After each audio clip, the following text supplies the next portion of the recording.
Good afternoon, everyone. Welcome back to the dive.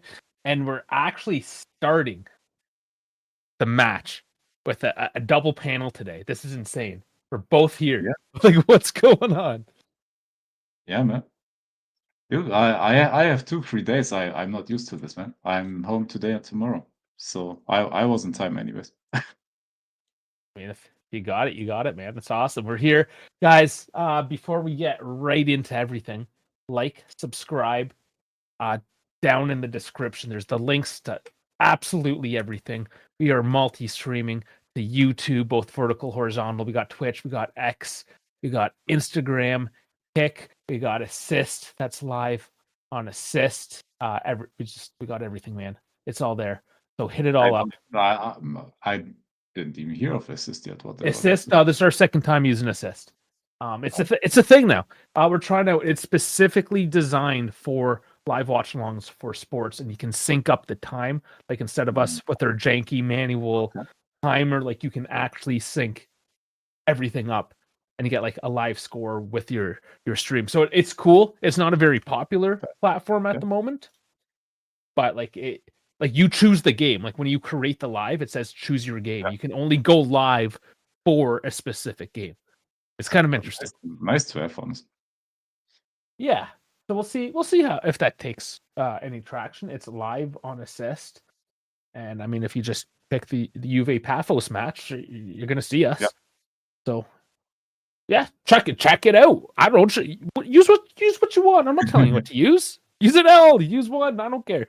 But whichever platform you are on, please do like, subscribe, follow, whatever the button is for that platform. Please do that.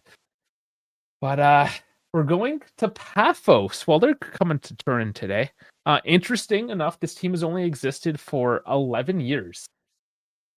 Only 11 years. I was in Pafos 14 years ago, so there was no football team the last time I was there. So, yeah, it's just young team. It's crazy. Well, what is there? Like, I'm interested in the actual history of it. Like, are they literally just freshly established, or did they purchase an old team? Like, what is the? Well, I mean, okay, let's just use my live. Tell me about Pafos FC. I mean, let's see what Gemini tells us. Okay. I have Wikipedia already, so do you want me to read it out, or you're waiting for Gemini? I mean, Gemini is pretty quick. Yeah. I'm just on the Gemini train. I'm trying to see. I'm putting it through its paces. I'm seeing how well it can be. There's even a hint of our next episode releasing soon. In here, it's here we go. Pafos FC has recently enjoyed the most successful period in their history. Well, it's a short history because it says here, founded June 10th, 2014. So yeah, it is 11 years old. The Cypriot First Division. So Cyprus. If you don't know about Cyprus, it is a cool little country. It's just kind of a long, from east to west, kind of long island in the Mediterranean, kind of close to like the eastern Mediterranean coast, like Lebanon and all that. Yeah. Beautiful place. Yeah. If you speak English, no matter, it's basically run by a bunch of Brits. There's a bit of history. I'm not going to get into it, but the northeast is controlled by Turkey. The rest of it is basically independent, but with a lot of British influence. Things happen, blah blah blah. Not going to get into it, but yeah, interesting little island. So that's where they hail from. If there are any Pafos fans that are coming in, I mean, get in the chat. Let us know. That'd be interesting. We do get some strays from the non-Juve community once in a while, so. Yeah, I mean, I'd love to hear from a Cypriot or just a fan of Pafos in general. But let's see. First major trophy, they got the 23-24 Cypriot Cup. They got the first Division League title in the 24-25 season. And European debut, obviously, is this year. So they say here, successfully navigated the qualifying rounds. Obviously, like, the Cypriot League has to go through the qualifying rounds. They do not of course, an automatic there. Yeah. So, I mean, there's not a whole lot to talk about. Does Wikipedia have more? No, Wikipedia just mentioned their fusion of the clubs AEK Kuklia and AE Pafos. There's nothing on AEK Kuklia on Wikipedia, though. You have to edit that article yourself. But AE Pafos was established in the year 2000. So still relatively new then. Either way. Even in that case, relatively fresh. Man, 25 technically 25 years anniversary this year.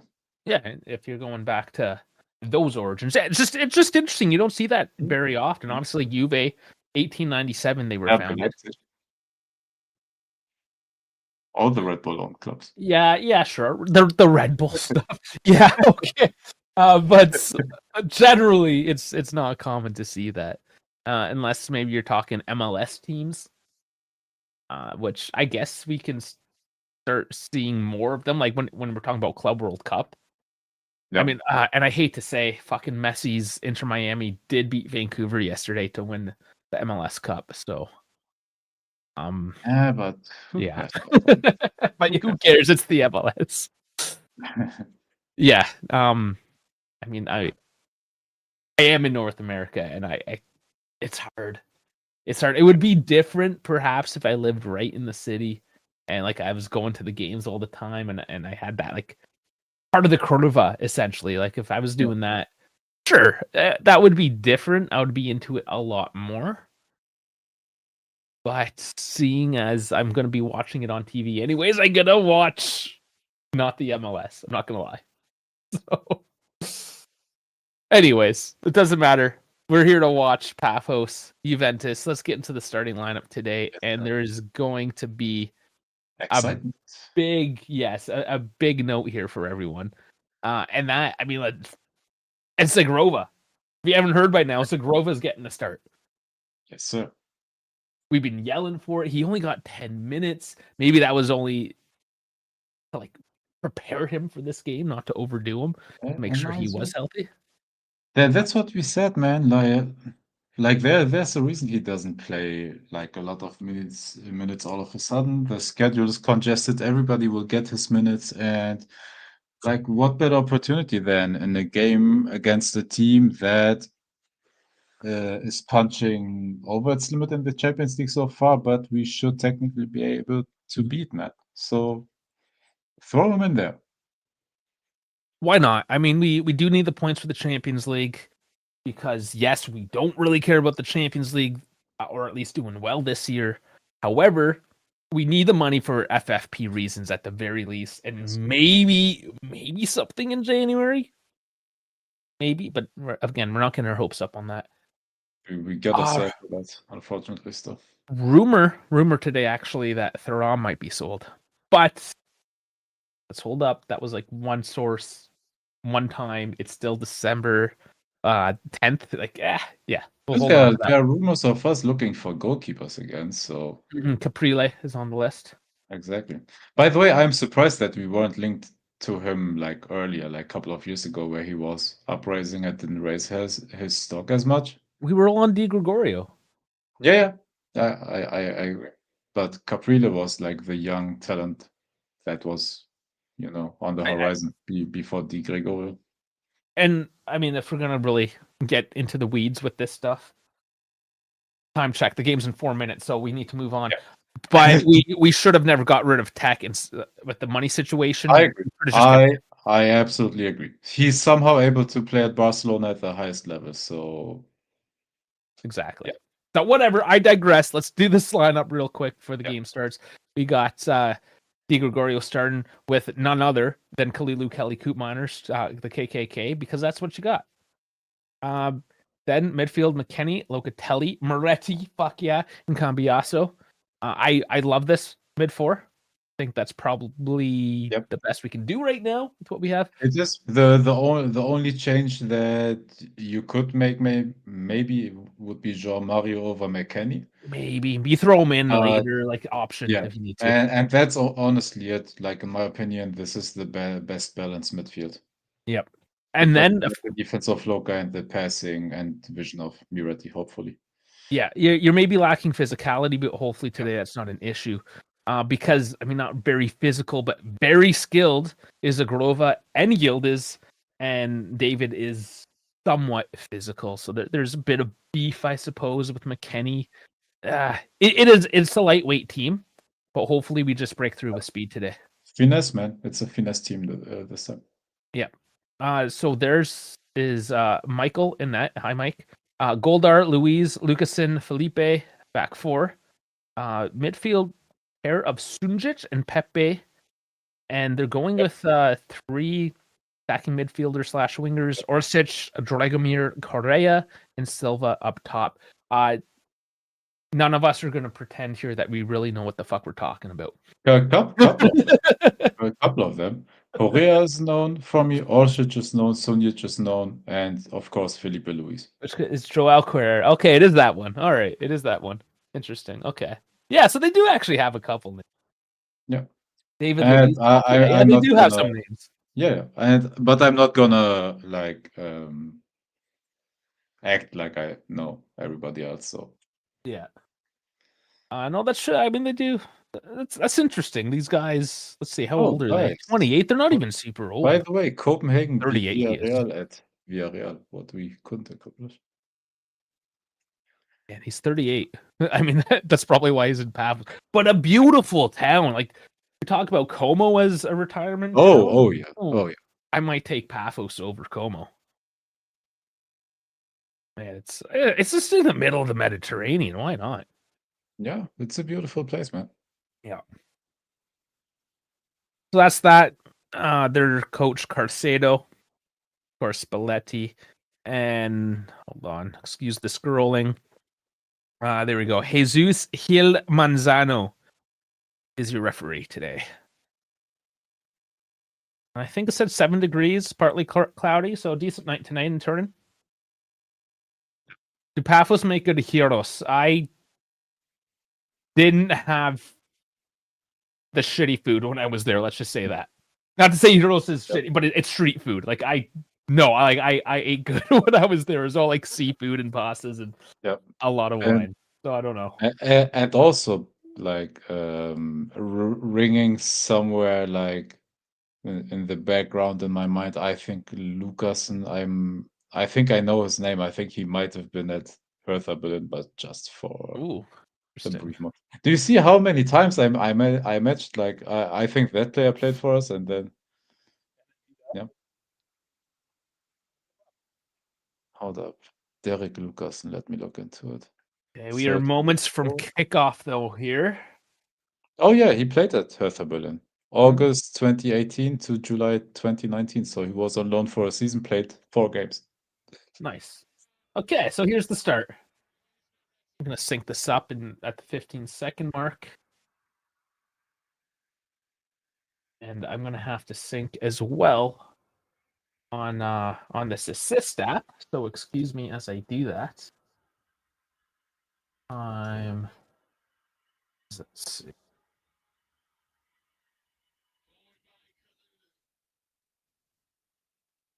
Sync it up at 45 seconds, and then we'll see how this works out. But Juve in early control of the ball. Yildiz and Cambiasso. Nice. Okay, yeah, there's live score, and that's awesome. Okay. So this assist program is actually pretty cool. Moretti doesn't find the pass. Oh, I always forget to share. No worries. Like do everything else before. That's more important. Oh no, we're good. Ooh, and Moretti taken down. That's a handball. Locatelli just rises up. Unintentional. Goes to Pafos.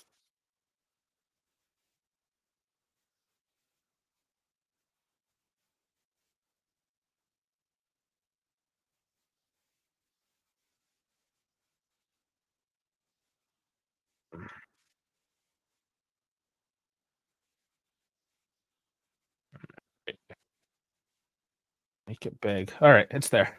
It's there for you. Thank you, sir. Got to sync up with the internet. I got to sync up with Dave. Lots of syncing to do here. Ooh, high leg by McKenny. Perhaps we got a player down. Correa. But it's a Grova for now. Oh, and that pass is kind of like he was trying to pass to everyone, but to no one.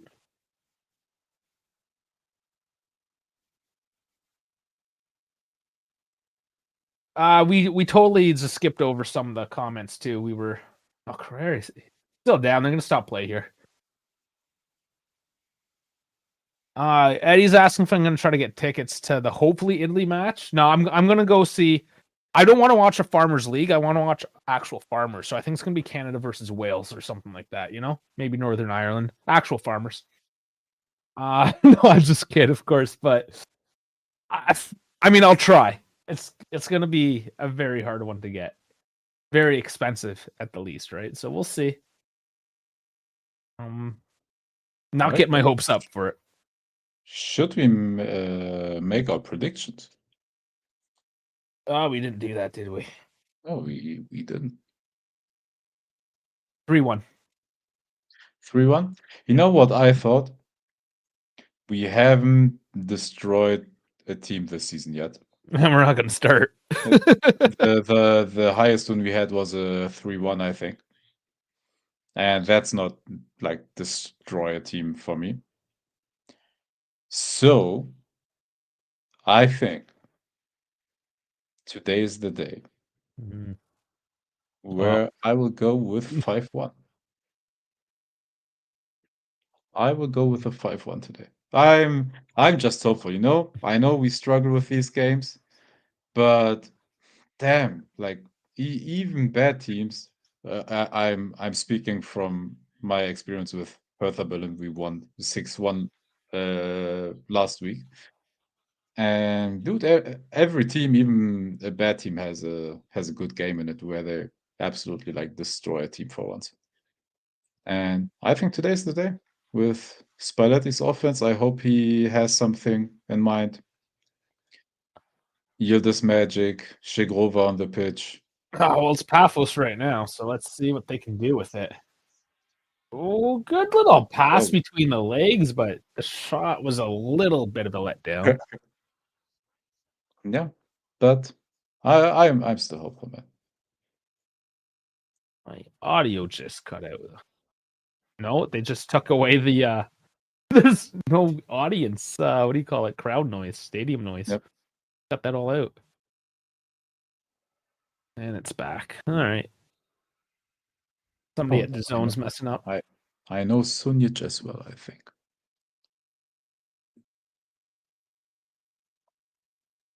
Yeah, I feel like I maybe recognize a couple of these names. I said I know his name, but like nobody's been watching the Cypriot League, right? Like we don't know their form. Yeah. You know, it's not. Oh, he played at Hertha Berlin as well. Oh fuck! There you go. Hey, July. So this is your feeder club, is what you're saying. Looks like pretty recently, July 22nd to June 23. So, there's an early shot on net. That was dangerous. What a start from Pafos. Of course, what a start from Pafos because Juve. Oh my god, they're like fucking grandma trying to get out of bed. Yep. And yes, Sunjic played 19 games for us.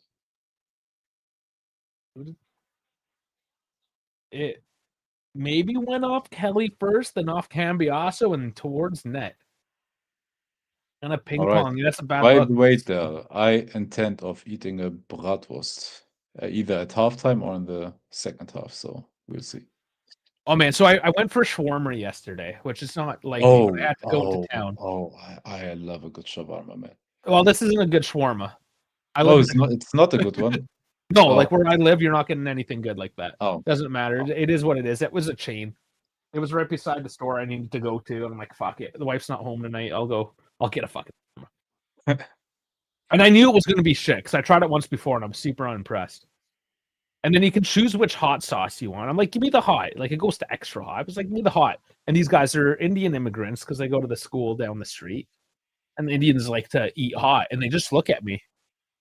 And they're like, you sure? I'm like, yeah, I'm sure. Like What do I look like? Give me the hot sauce. And then like he squirts a little bit on. He's like, is that enough? Are you gonna be okay? I'm like, bitch, please, come on. Was it too hot in the end? It was hot, like, but it wasn't like, oh my, Oh, it okay. wasn't, it was manageable. Yeah. It was manageable, right? And I had Dude, the I can eat hot sauce all day. yeah, man, I I love love this. a good hot sauce, man. And I had the fatouche as well, Yep. which is like the salad. So it's got the vinegar, like it helps break down the spiciness and everything. Anyways, it's got that cooling effect. And I was like, man, like chill out. I can handle the hot sauce. But again, like that's the town I live in, where they're just like so Canadian white that they can't have anything hot. Yield is here though. No, what a save! Ooh, what a save! That was a nice shot, but That was a nice save. Come on. yeah, I know Indians can't do shawarma, but again, like there's only white people here, and like No, the but immigrants that we have. shawarmas are more natural to Middle Eastern, Indians usually don't have or sorry, people from India don't have anything to do with the shawarma normally. That's a Lebanese Syrian thing more so. Oh, that was a handball, I think, and that skied off. But okay, listen, man, like it's Canada. Immigrants come, whatever the immigrant cycle is. Yep. Right now, it's a lot of Indians. They're coming here Yep. for education, and there is a college in town. They're the ones taking those jobs. It is what it is, right?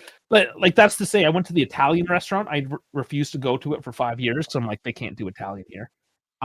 And I mean, it was just a bunch of Canadians that were working there. There was no Italian. Yeah. That's the town I live in, man. It's how it is here. Yeah. Yeah. Now, if I drive into the city, an hour and a half plus, then sure, okay, that's different. Not, like, what was inside of the shawarma? That's interesting. I got the lamb. At least they actually had lamb as an option. That's rare. Okay. It's usually like beef and chicken. Yeah. And even that's questionable. The chicken is the they do chicken, but lamb is nice. Mm-hmm. And yeah, Dal's right. Like everyone has their own version, right? And I mean, there's gyros, of course, like that's a variation of it. Yeah. Shawarma, doner, like it's all variation.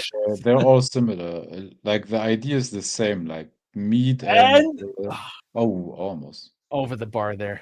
Meat and some sort of a salad to freshen it up inside. Like the or like idea pickles is or whatever. Yeah. Some sort of sauce. Exactly. Tzatziki or tahini, whatever it is. But right now, I hope if anyone German is in the chat, though, don't judge me too hard. But I actually think right now I'm more so in my shawarma phase than my doner phase. But a good old doner is nice, man. And Dal, you're right. I have not seen a gyros in years, other than when I went to Greece a couple times or a couple years ago. Like obviously saw it, but no, you don't see them very often. I used to London, Ontario, the Canadian version of London.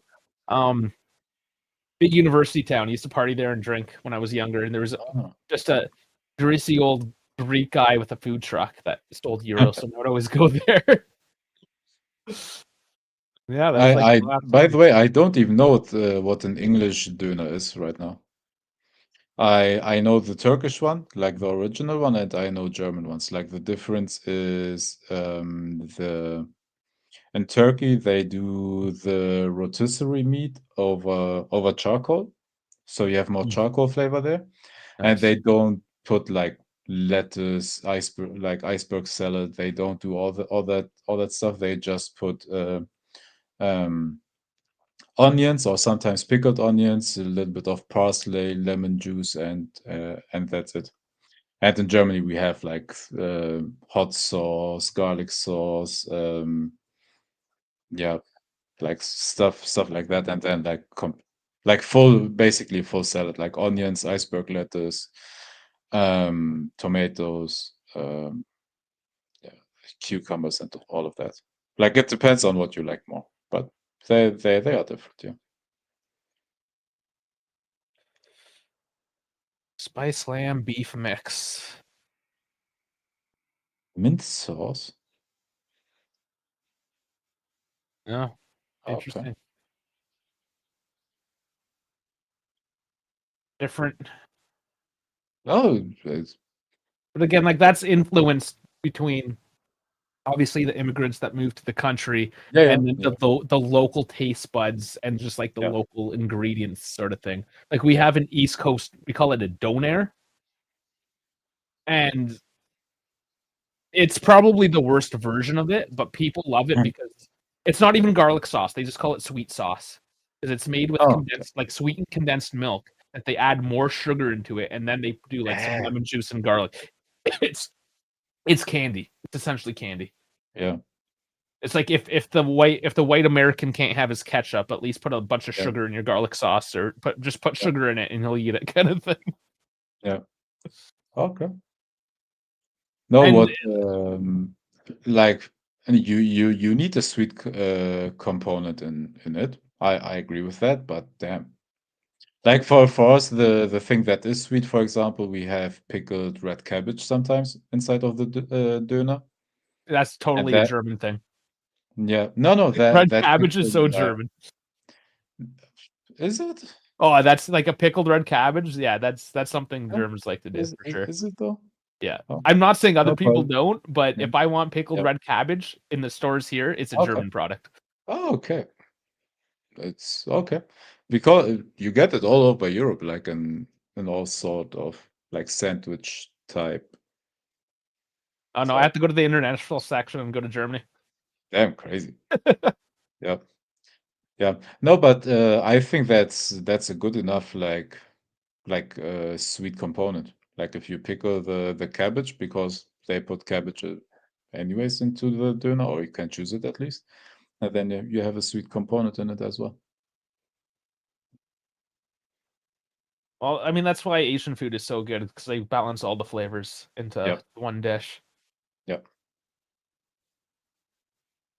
Juve, those kind of settling into a shape offensively here, but kind of classic.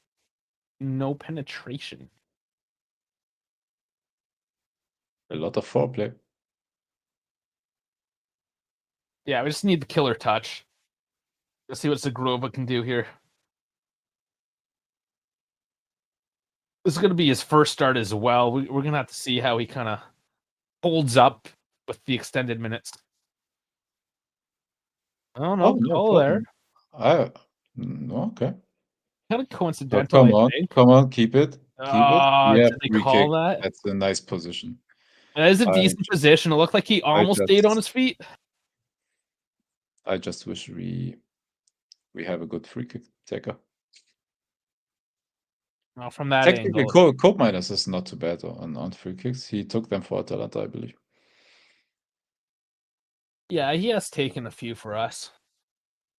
But we're just bad at those in general. Except once in a while from Dusan. Yep.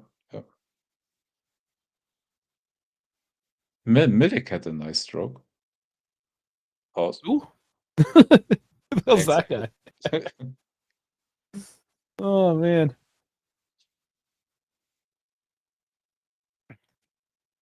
That's a little farther out than I thought. I thought it was going to be like a couple feet outside the line, but Moretti's taking this one by himself. Come on, boy. Takes it short and doesn't even get there. Bro, what the hell? What? I am quite surprised. I am very disappointed by that. And he was feeding into McKennie. Like, what was the play there? Damn, just shoot it. Hope for a bounce. Whatever. God damn.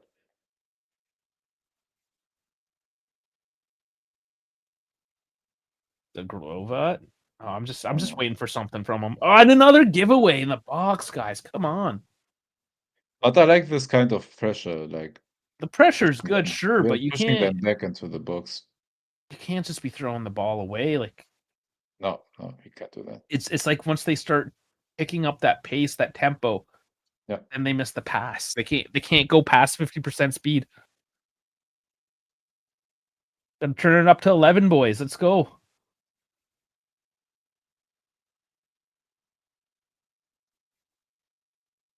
mean, other than Pafos, those couple early looks, they haven't done anything lately. So from that regard, we're not in any danger of conceding. But fuck, let's put a ball in the net. There's another corner. But that's good. Like I like this way of playing. Just keep bombing it into the box. Yeah, and you're going up against David Luiz, he's the 38-year-old. Wear him out, man. I think that's the play. Just wear him out.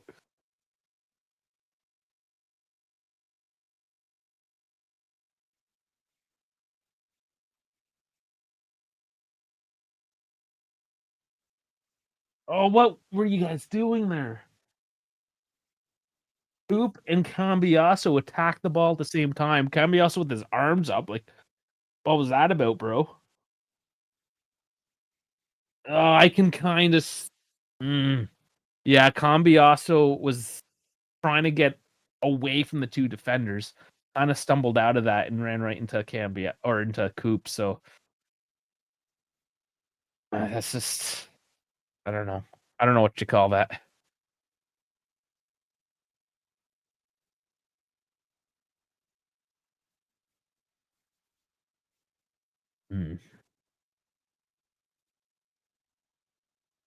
Primo wants us to keep on spanking it at the net.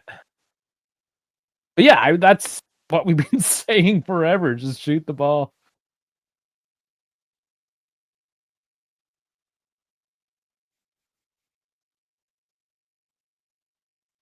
Yeah, they can't be too tentative with this game. They kind of need to attack, and if they get caught out on the break and go down by one, not ideal, obviously, but recoverable with this team, right? Like let's just go. No, you have to go, man. Like you have to show sparks at some point. Oh, did you hear how much Spalletti was praising Conte and Napoli with basically how much they run, how much energy they have? Yeah. But that's what Conte does. Like, but like not mindlessly either, though. Like they were still within a shape. Yeah. That's how it goes if you're properly coached. And that's why I was yelling for Conte before Tudor. I absolutely agree. But maybe that's a nice way of Spalletti saying, "Hey, our team has to do that as well." Oh no, for sure. They're doing it, so them boys, come on. Grova takes a long one, puts it wide, but decent from that range. Keeper had it covered though, but that's the right idea.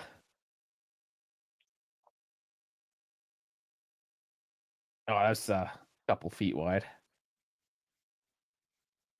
Yeah, but I like that passive aggressiveness, man. I can't take this boring as shit anymore. Like we need someone that calls out the team like behind closed doors and also like send signals like at the press or at the pressers. Sorry.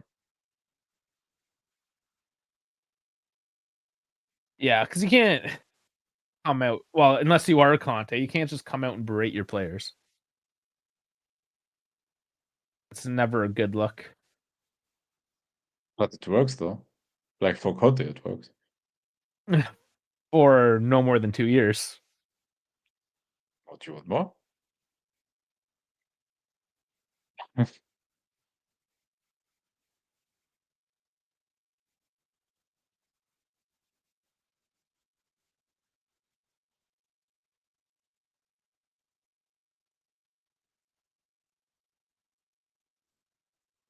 Oh man.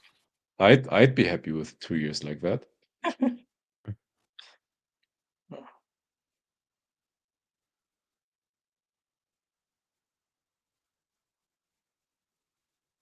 Oh, here's the thing, Primo. Like, yeah, men are soft these days. You can't do that. But even though you could have done it back in the day, doesn't mean that was the most correct approach either.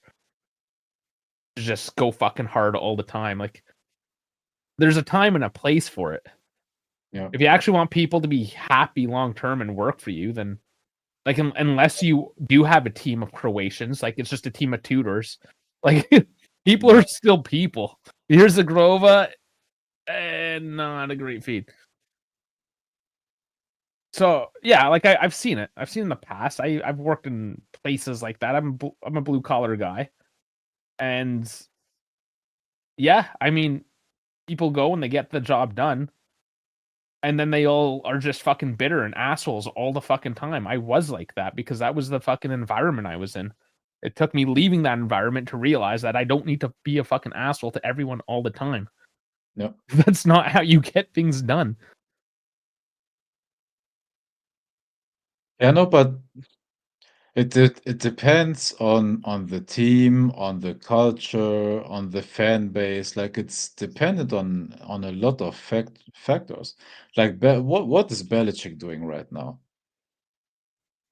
Like Belichick after the Brady time, where Brady was basically an extension of that and was a hard worker and portray that to the rest of the team, it was working.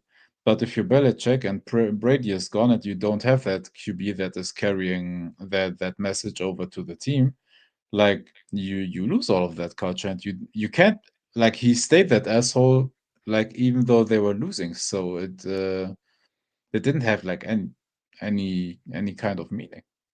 Like if you're that harsh but you keep losing. It's not sustainable, is what I'm saying. Is that yeah, it works, but then you wear out. You can only sustain it for so long until everyone's just so bitter and angry at each other all the time, and they just, your body will respond to that over time because it's always in a heightened level of stress. It's always in that like fight mode, essentially. So you have to modulate that, and like you said, they're not like that all the time. Only when you need to be, and that's the trick, is that you have to modulate that. Somebody like Conte. Oh, what's going on here? Luis is holding the ball back. Oh. He's claiming a handball, though. This is probably getting a look. He's offside. It looked like it hit Luis's hand, though. Oh, Yeah. that was... No, there was nothing to look at, though. Like, yeah, I think both hands were out together. So, did you hear of the name Felix Magath, German football coach? Maggot? That won the Bundesliga in the early 2000s with Wolfsburg. Don't recognize he also like was coach at Bayern, at Hamburg, and at a lot of like bigger teams, and he was even for a season or for half a season coach at Hertha Berlin to save us from relegation. And he is one of those coaches that is hard-nosed, man. Like he makes you run steps all day. If you fuck up, the whole team is running. So like he had a very no was it I forgot who had that in that team. I think that was before Diego. Yeah, I forgot the team. So no, but he was a very hard-nosed ass coach, and either you love or you hate him. And he made the team work hard, but it only worked like under success. Otherwise, like you burned the playoffs and out, and he burned himself out. Yeah, because you're always in fight mode. Yeah, like his nickname was the Dictator. So yeah, and again, like it's fine, and I think there's a time and a place for it, but it can't be the normal. Yeah, you need the balance, and this is why Conte only lasts a couple years, because he's always at that state. I mean, I love him for what he is. Like, I'm not saying that there's no place like, oh, don't be a meanie, blah blah blah. It's just you gotta know when to implement, turn the screws down, you know. And conversely, you can't always be wishy-washy and kumbaya and motherly and whatnot. Like, it's all about modulating that and working with individuals, right? Like, everyone's a human, everyone's got their own personalities. Like some people, coaches, bosses, whatever you are, they can't adapt to individuals. They're like, this is my style, take it or leave it. So the best coaches as well are gonna know. Like, we'll take Coop for example, right? Okay, well, you're not working on a midfield. What could we do? What can we get for your confidence? Put you center back, blah blah blah. He modulates. Oh, nice delivery into the box for Pafos, but again, the final ball is a little soft. But they're taking looks.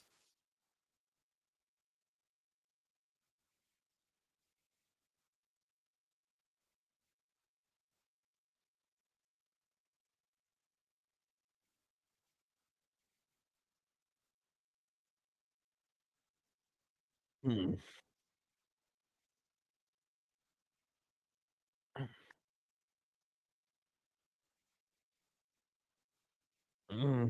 Not really a good mark there.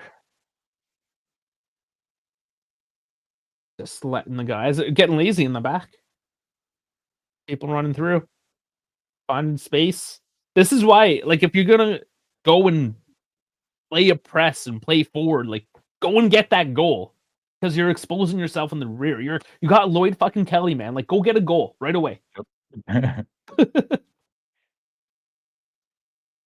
No, Özil wasn't at that team. I think at that point he was. You're confusing, I believe, Werder Bremen and Wolfsburg because those are the two green German teams, and both of them have a W in it. No, but that team had, I don't know if you heard of the Brazilian striker Grafite. Dzeko was playing at Wolfsburg at that time. Ashkan Dejaga, former Hertha Berlin player as well. Who else played in that team? Like a couple of German players. I don't know if you heard of Makoto Hasebe, Japanese player. And then a good old young center back named Barzali played at that Wolfsburg team, and Christian Zaccardo. You may know those names. Ricardo Costa, the Portuguese center back. It was a very good time, man. No, Draxler at that point was, I think, still in their youth team. He didn't play for them at that point. Oh, sorry, he was at. I think Draxler was at Schalke first, and then because I think Draxler was a Schalke youth prospect, and then moved. I know Dzeko was in that team. I know. But Draxler was, I believe, a Schalke youth prospect, and then he moved to Wolfsburg, and then from Wolfsburg to PSG, and then his downfall started. And now he's playing at Al Ahly, but not the Saudi Al Ahly, I believe. There's more than one. Oh, in Qatar, I believe.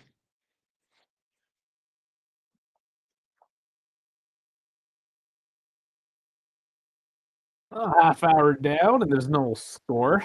We were here wondering why they can't do a final ball.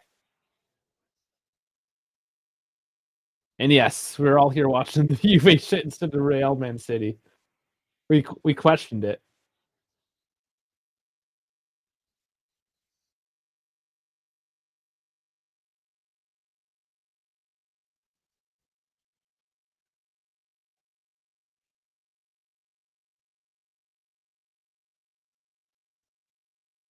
Oh man, and they come away with it.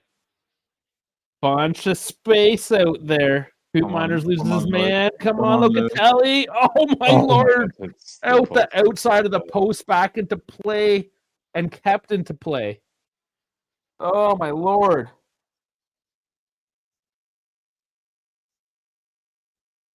Another cross. Oh my god, what a block by McKennie. Yeah, that took a piece and out of bounds.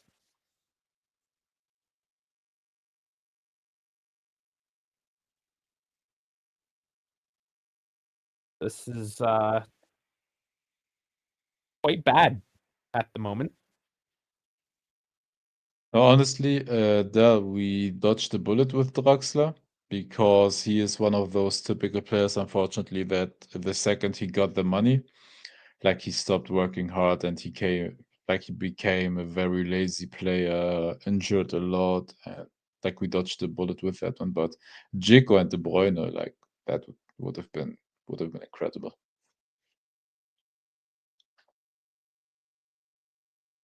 Delivered in, and what a save by Di Gregorio! What a volley off the corner!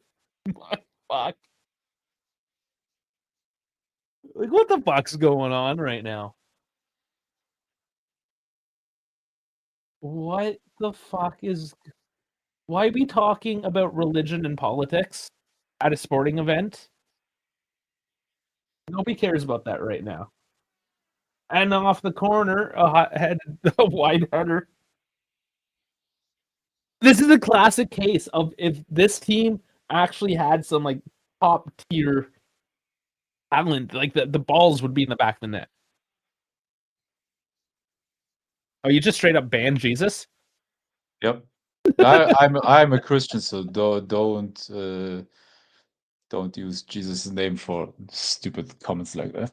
To politicize Jesus? Yeah, it's pretty fucking dumb. Yeah.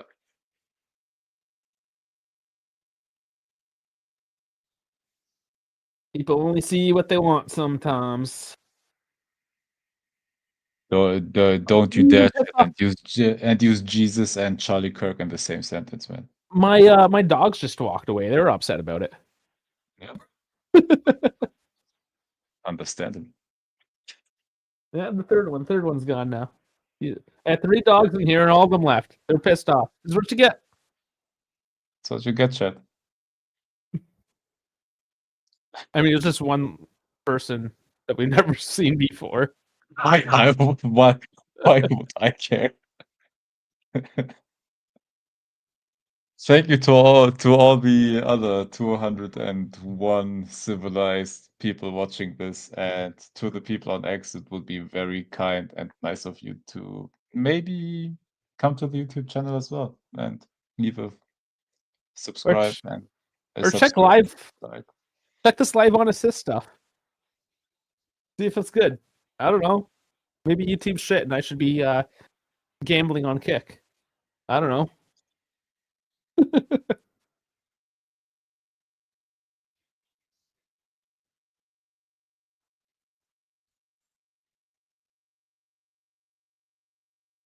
So still in Juve zone, throwing. Come on, boys. Come on. No, don't give it back. Bro, what the? This is so bad. I regret my 5-1 prediction. Yeah, no shit. What were you thinking? It looks like 5-1 for Pafos right now.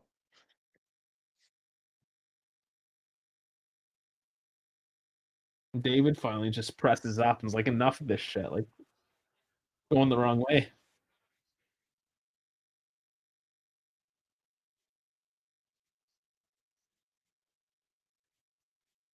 Okay, Locatelli, don't get bodied off this. Gonna also cross to nobody. Gets a corner. Hey, corner. But where are these crosses going? I thought we're practicing this kind of shit.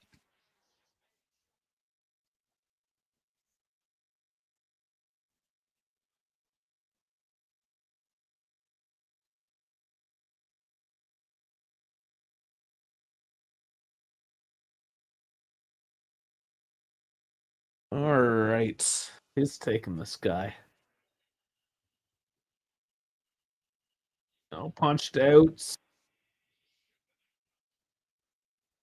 Is it Grover that took that corner? I didn't look. Also, again, he's just going sorry. I watched, but I didn't care who took the corner because whoever it takes, like set pieces, are still trash. Yeah, well, more interested to see what Zagrova's doing today. And McKennie, huge bounce and goes out to a corner at least. But yeah. McKennie saw that daylight there and he took the shot, so I like that. On the bounce. That might have been a decent shot if it went through. Straight on the keep. Whoa. Yeah, Dal, that is a good point. Conte pulling a Conte in the UCL and again losing. What are they losing? Like, what's the score? Guess I can check. But Now Napoli's down 1-0 to Benfica. I told Rabona today, Adrian from Rabona TV. I messaged him. I just said good luck. Well, luck's on his side so far. Oh, and Man City tied it with Real as well. Yeah, that could be a bit of a shootout. Yeah, dude, their games are always bangers. Dortmund Leeds versus Bodo Glimt and Leverkusen versus Newcastle. And for that matter, Arsenal versus Bruges, because yeah, that's Arsenal and they keep winning. Yep. Lost to Aston Villa though. They always lose to Unai Emery somehow. I bet if that's a deal with the devil they made. Oh, all right, we will fire you, but you'll we lose. I don't know every game to you. That corner was also too kind of just too close for comfort. Kind of just floating past the face of the net. Who does it go off of? Locatelli. And that's why it was going on net. Locatelli got a bit of that. Another corner.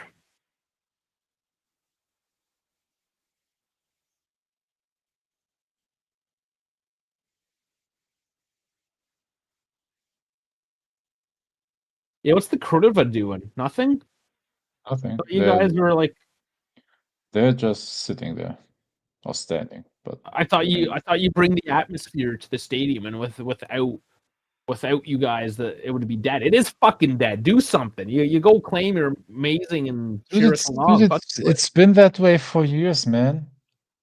Well, now more than ever, right? In a situation like this, to get us at least over the line to the 45, I'm sorry, but our cover is shit, man. I'm sorry to say that directly, but where's the atmosphere, man? Like they're not doing anything to make the Allianz Stadium like hard to play at for the opponents. No, it's hard to get tickets. Yeah.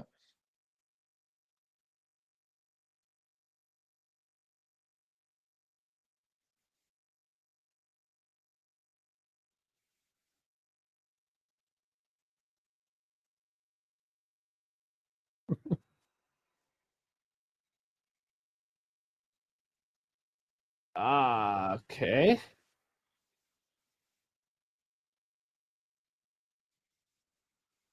Who's gonna shoot the ball? For fuck's sake! What are we doing? Again, like what's going on with Cambiaso, man? Like he hasn't done anything in like a calendar year now. Oh man! Like it was exactly December last year where he stopped playing the good. Mm-hmm. And then since then has been. He's had a couple moments, but we're not going to get rid of him though because he's Italian. I guess so.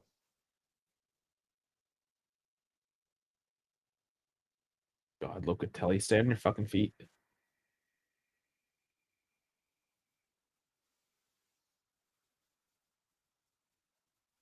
That was a nice opening pass. Come on, head up.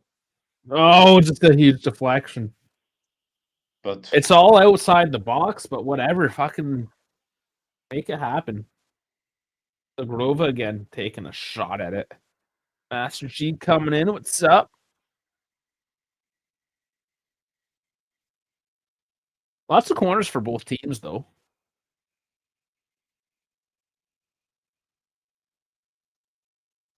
I guess that's to say what the fuck are those corners, man?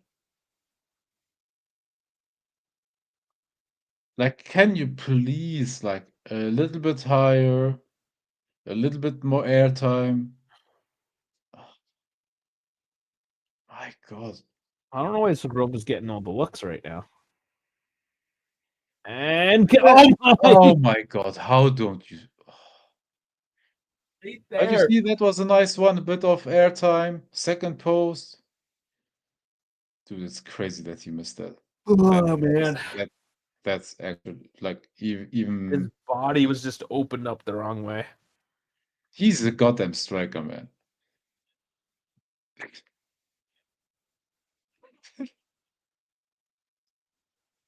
Oh.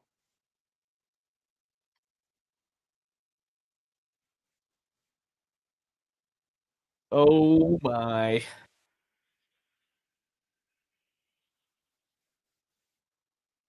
Dude, hurry up. Nobody's running, man. Oh, it's Like, the play with 43rd some minute. They're energy. tired. They're tired. They played a whole half. They didn't even play a whole half yet. Too much, it's tough. Tough out there. Tiring.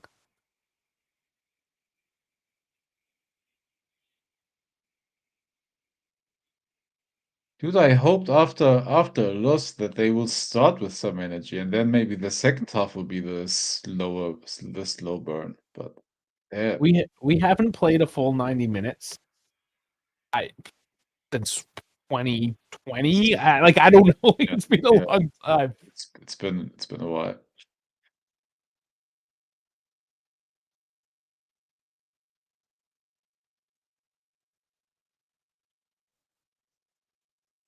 I don't know why, but I was scared that Digre will pick that up with his head.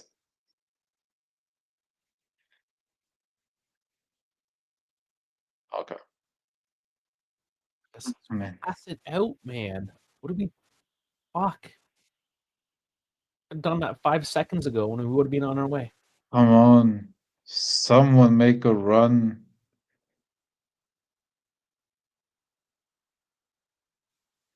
No overload. Like, it's making me anxious. Oh, man.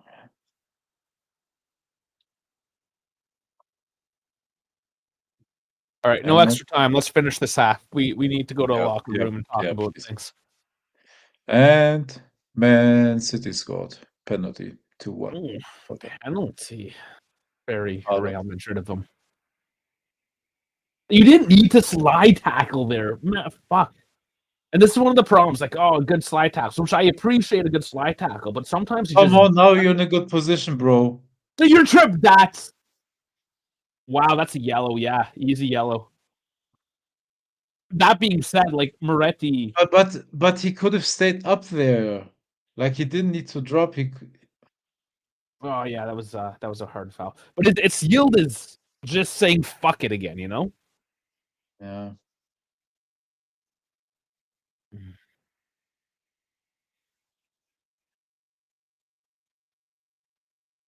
Closer now.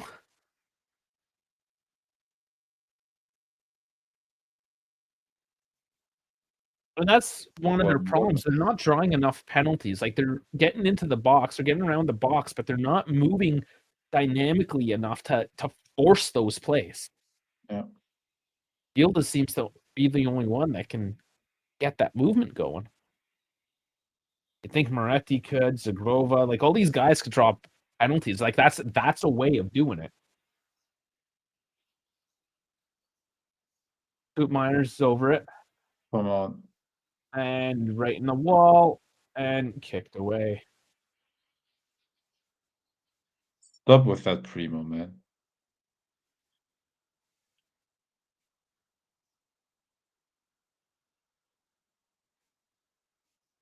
Oh, is the crowd going to get loud now to boo them instead of to cheer them on? All right. Well, that wasn't fun.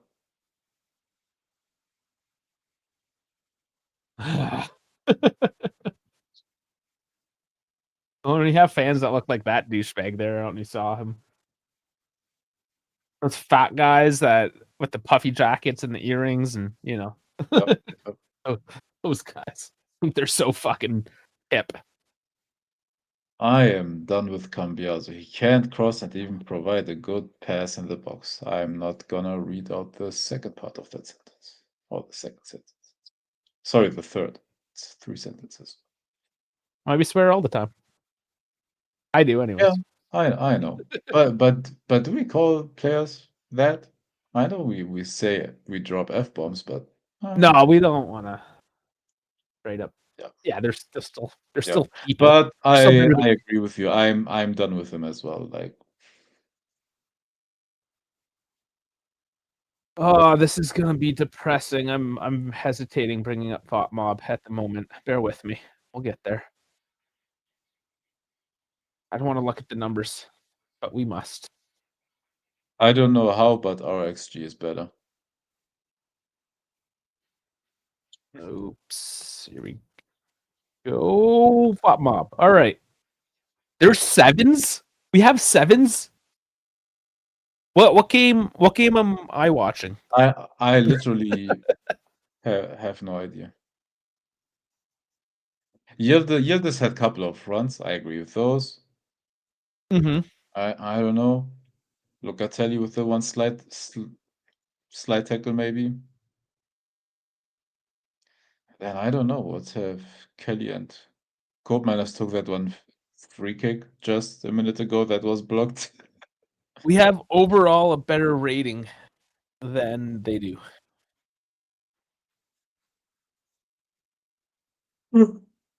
Yeah, that's I don't know. I just don't know how.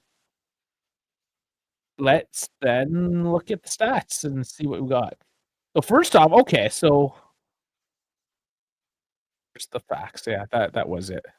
Gotta do the zoomy thing. Okay. The momentum map is heavily in Juve's favor.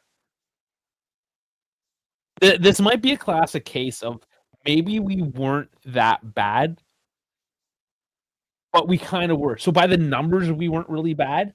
Yeah. But by the eye test, it was a holy fuck. Yeah.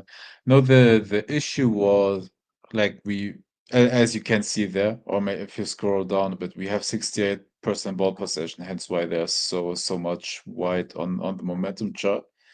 Mm-hmm. But except for just a few instances, like the shot from Yildiz, or something like that. Like that's where we created danger. We didn't get any nice like through balls. We had, I don't know, set pieces were bad. I don't know how Jonathan David missed that one wide. Like from the Kelly header. By the way, that may be a reason why Kelly's rating is +7 or 7+. But yeah, overall, like it's not terrible, but it's not good either, man. It's not great. And guys, don't pretend that we never talk about the fucking numbers. We always correlate the numbers. We always look at the numbers and compare it to the eye test and what we've seen and commentated throughout and see what picture that paints. So don't be like, oh man, the fuck, what fuck? You know, this is what we do. You fucking hear every week. There's no surprises, right? We're talking the numbers. By the way, that surprises me because usually shots that go wide or don't go towards the direction of the goal are not rated as high. Like it surprises me that is ranked almost one expected goal because it went wide.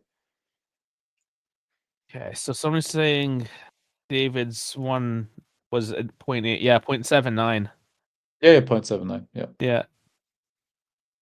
Yeah, I mean that should have gone in. Should have. That would have obviously changed a lot. That would have been the 42nd minute. You go in, one up at the half. It would have been what you needed to do. Maybe Yep. not what was deserved, but what you needed to do. What else? These were all pretty low XGs then, if that's the case. Yeah, 0.0204. Yeah, none of these other shots really meant anything. So that was our one out and out chance we created. And let's see, big chances. It actually says 2 there. What was the second one then? If everyone else's XG is so trash. I don't know. I generally. I'm not sure. Yeah. And they get a 0.77. That's still pretty high after a half. for Pafos. And let's look too. I don't know what was the shot from Yildiz considered a big chance? Maybe the one early in the game, 8th minute. No, 0.04. 0.04. What we're looking at right now. I don't know. Was it maybe still rated as a chance because the goalkeeper had to make a save? I literally have no idea. We don't need to look into it that hard. We know from what we saw there was really only one out and out chance, which was the David situation there. Yeah. But just by the numbers, typically you double. Like if you get half an XG, you likely would have had a goal, right? So we should for sure have had maybe 2 goals by now, and they should have maybe had 1. Yeah. Look, with a little bit of luck, the Yildiz one goes in early. A little bit of luck or a little bit of skill, all of their goals would have went in, though, too, right? Exactly, yeah. But the David one, yeah. Like they only have 1 shot from outside the box. So they have 7 shots. We have 11. Granted, we have more, but only 5, 6, 6, 7 on the edge. Basically, we have the same amount of shots from within the box. Yes, Zagrova's spamming some, Yildiz is spamming some, whatever, which we need to do. But we're letting them get into the box and take those shots. Like nice and centrally, too. Look, none of these are outside of the keeper's box. Yep. And Zagrova also kind of boring, man. So far. Yeah, not quite what we expected. But again, so maybe there's a reason why he only gets 10 minutes and not yet full 45 minutes. Maybe because he's not yet in form to give you that dynamism, explosivity, and all of that. It's part of it. So right now, I wouldn't mind seeing Chico. So let's talk about that then. What do we expect for changes? Does he do anything at the 45? No, he won't do anything after like it has not been bad enough for him to make an emergency change at halftime. So I don't think that we will do something yet. Honestly, maybe Openda for David. Well, you're going to get changes one way or another. Daniele Rugani is dressed here, which is nice to see. Bremer is as well, but Bremer will be most likely next weekend or the weekend after. Yeah, both of them. So they did train with the group, so I guess that's why they're listed. If they absolutely needed to, they could be available. Yeah. But not ideal, obviously. So yeah, who do we put on? I would let Shigrova play until the 60th at least. Or I don't know, maybe they talked to him and said, all right, you get 45 minutes for fitness reasons. But if he's fit enough, give him the full 60 and then use Conceição against tired players with 30 minutes left. I bet you his minutes are predetermined. Could be like 55 minutes. I don't know, but like the fitness guy was like, this is how many minutes he's played. Yeah. No, but what I would do honestly right now, I would get Openda on the pitch for David. If he keeps missing chances, might as well use Openda's speed and do something that way. Shigrova, I'd still give him 15 to 20 minutes. And then get Conceição later and for Shigrova maybe. And then if you need like more attacking, you can get Joe Mario and for McKennie as well. Like otherwise, what is there to do? Like we don't need to make defensive changes. We need to score. So well, we can't really make defensive changes unless you're going to risk some more injury, right? So those guys are those guys. So Kostic, Cambiasso hasn't been great. Yeah. Or Cabal maybe, but I'd rather Kostic. No, sorry. Cabal with that defense, no. Sorry. Just saying it's an option, but we're going with Kostic. It's an option. He's on the bench, but no. Chico's going to have to come on for sure for Zagrova. Kefren. Probably going to be Moretti coming out, even though it should probably be Locatelli has been playing decent, I guess. Moretti's. I mean, Moretti gave the ball away a lot. We'll see. We'll see the second half. That's a toss-up who he comes on for, but he's obviously going to come on for one of them. Openda, Does he come on for David, or is he going to come on for By the way, Yogi? I have no idea where they come from, but Fortmob is saying Miretti created 2 chances. I don't know where those chances were, and if I'm watching a different game, but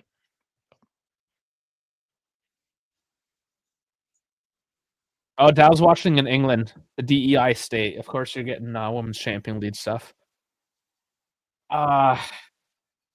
I had to speaking of like woke ass shit, I had to unsubscribe from the McLaren Instagram page. My lord, they are incessant with their stupid papaya shit. Like I just don't care anymore, man. I get it, you won. You didn't deserve to win, but you won, and you don't have to like make a post every 4 hours about like papaya and gold. We're so amazing. Fuck off, McLaren. Nobody cares. Go back to a white car that looks boring as ass and have a boring ass driver that just fucking wins like a normal asshole without having to fucking cook the goddamn sport, and we'll all be happy. There's a lot of hate. It's not just me. I swear. yeah, Okay. that was the meltdown. Oh no, you should see my work chat. We have an F1 work chat. And there's one guy, Oh. and it's funny because he's Oh. a Frenchman. He's Oh. like he's Quebecois, and he's the only guy that likes Lando.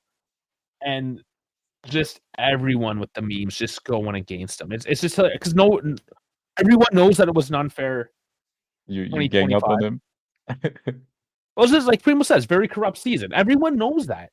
It just straight up was. Everyone knows it was bullshit, and they cooked the fucking season. And the only reason why anybody likes Lando, because he's the biggest fucking cunt ass bitch out there, is because he's British and British bias rules all.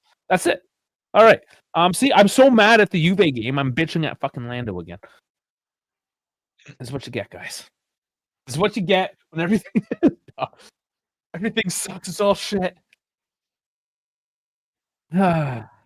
Anyways. All right. Where are we? How much time? Sometimes it gives you a countdown. The app gives you the countdown, not the stupid website. Oh, the website doesn't it for you? It does for me. Oh, right here. Gotta go to facts. Yep, 2 minutes. Okay, we got a couple minutes. Exactly. Perfect. All right, so obviously coming into this, Spletty had to have lit a goddamn match under these guys' ass. Like, this is when you go full asshole mode. I hope so.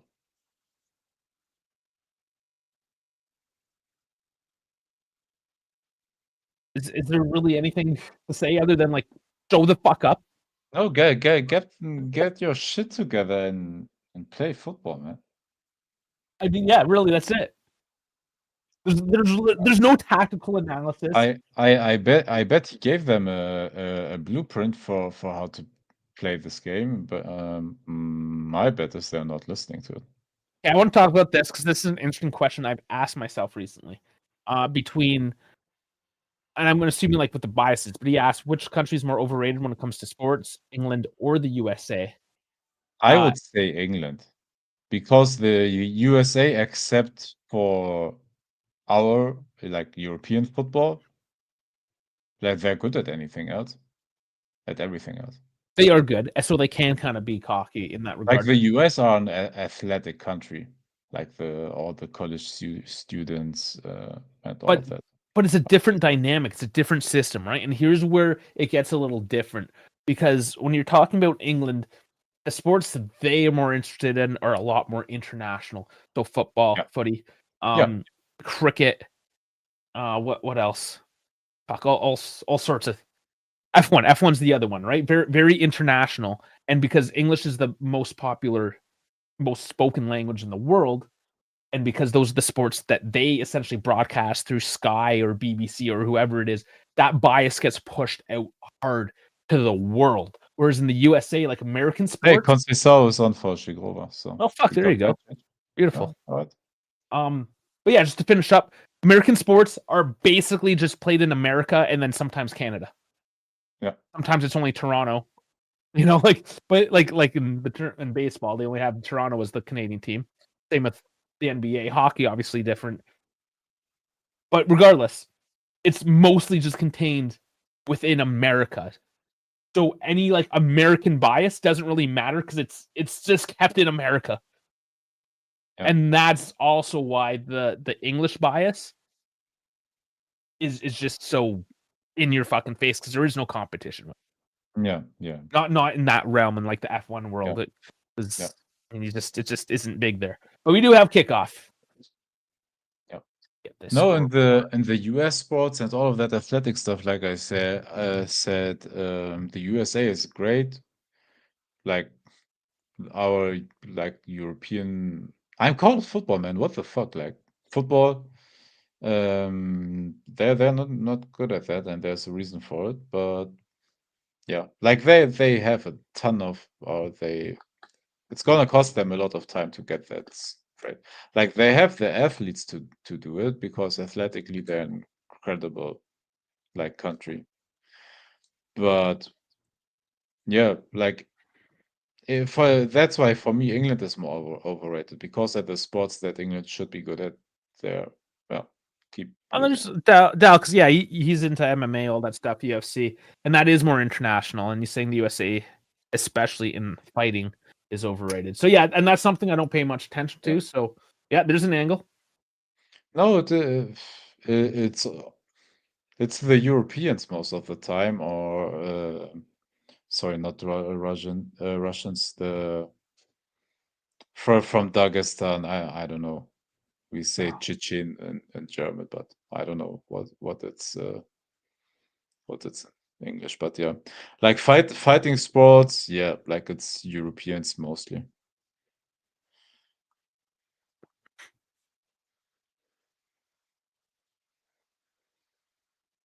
Yeah, and basketball's more recently pushed out internationally. Past, I don't know, 15, 20, depending on the region, I guess. But yeah, the Europeans are really picking up with that. Yeah, but basketball sucks in the US, man. Like It's really bad. dude in the European leagues, the basketball Bundesliga, they play tough, man. The referees let the game. I don't know. It used to be a tough That sport. The kids came all yeah, off the streets. That's the way they played yeah. it. It was a Like that. streets game. Like here, they allow a game flow. They don't whistle anything. Not every touch is a foul. Like basketball is just like in America sucks.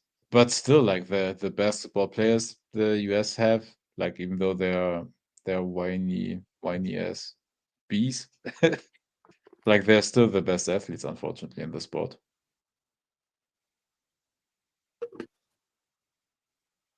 Ooh, almost just dumped my water. You were just a little toddler in the 80s. Go on. Don't remember that shit. Still sucking your mother's tits. Not that fucking old.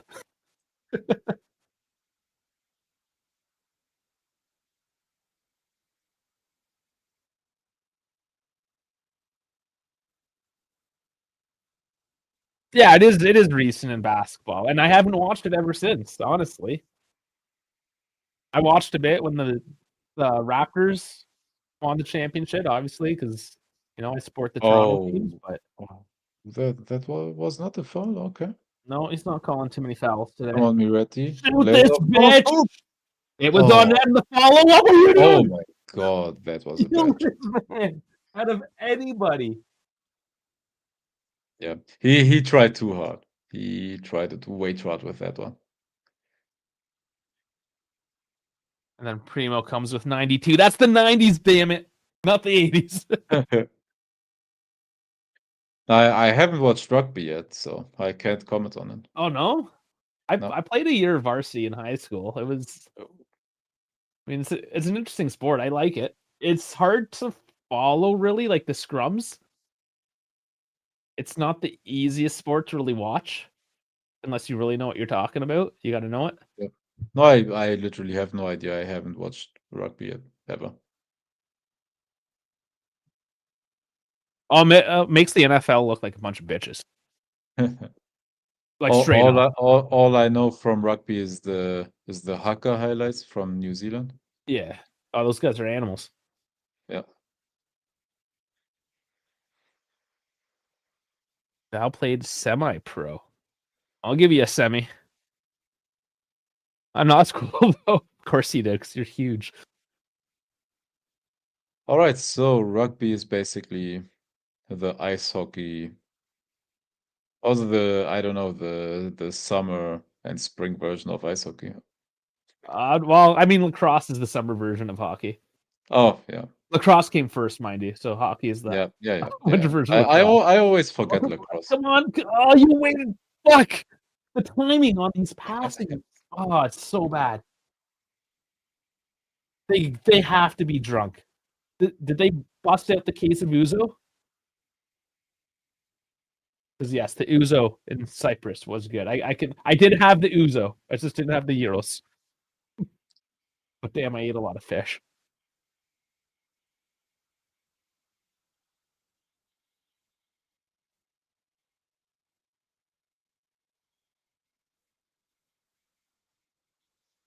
You just gonna let them walk in and take a shot, or yeah, they are. They're just gonna let them walk in. Soy protein. I'm considering whether to pour myself in, a cold beverage. This is hard. It's light enough for you, that's for sure. All right, I thought about it. It's a little early. I do it. Give Not me even a moment. 5:00 yet. 5:00 somewhere.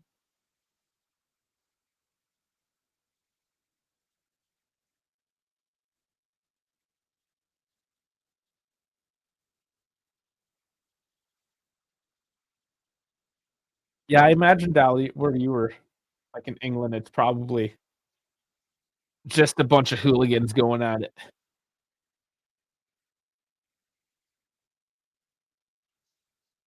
A little bit more tame. I mean, a level of rugby I was playing as well, though, was, it was not very high up there. I did it because I just try everything. Like, yeah, I'll play. My brother is a varsity. My brother's on the team. He's older than me. He's like, yeah, I'll play. Sure, I'll join the team. It's a posh sport there. Interesting. Is that why your team sucks? I mean, I just default to New Zealand and South Africa. Cricket, yeah, for sure, but I didn't think rugby would be posh there. So, Jesus. Oh, fuck. I don't know what's going on with the set pieces, though, because apparently they've been worked on. I don't see it.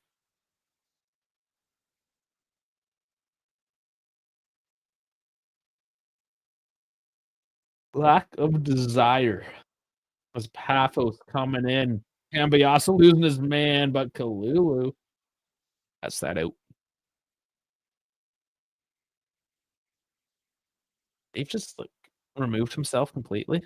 I see how it is. Fine, I'll just hang out by myself on the right side of the screen.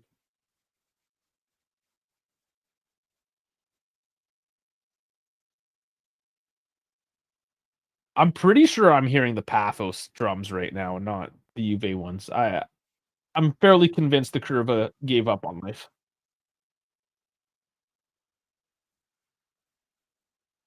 A few of them. Few of them are going.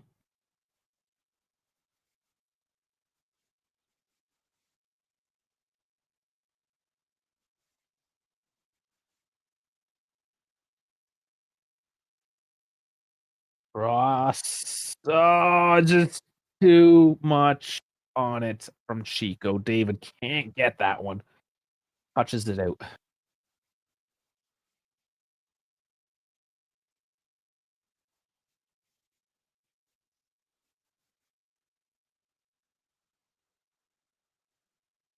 We are at the 55. Oh, Coop there to strip the ball from David Luiz. Very nice. And Loca getting a yellow. That was just behind the play. I kind of missed that. I want to see the replay now. Yeah, Loca goes in, gets the ball, goes through it. I don't. Yeah, like there wasn't anything else, was there? I'm not really sure why that was a call.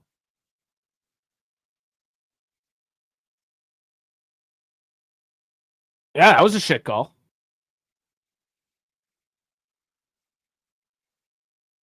But that's what happens when you go to ground all the time. Like I said, once in a while, it's nice to have a good slide tackle. But if you're doing it multiple times a day, it's because you're out of fucking position and you're slow. Loka got a yellow for doing nothing. He wanted the ball and he got a yellow. Nice. So it seems like I didn't miss anything. Yeah, it was a All pretty right, shit guys. call. Cheers. Rum and Coke with the lemon. Lime with a lime. Holy fuck, you're fancy. Fancy. No, I had lime wedges. So I had them ready. Chico does get through his man, taken down. No call. Gets the corner.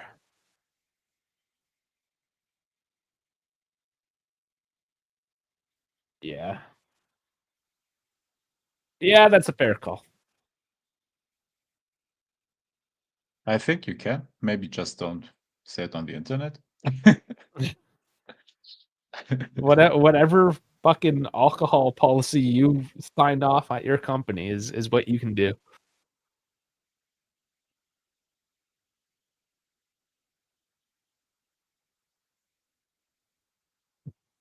Oh my god, I thought that was going in. Oh, man. Ellie heads it wide.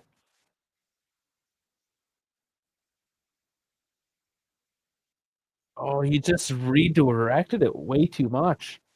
I thought he would have gone to the far post. Oh man, that was an easy bounce, bro.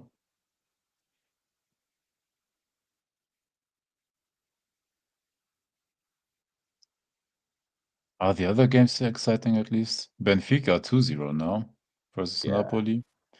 Arsenal 2-0. Newcastle tied it against Leverkusen. Dortmund leads again against Bodo Glimt. Damn, we're the only game and Bilbao versus PSG that has 0 goals. Oh God, Loka.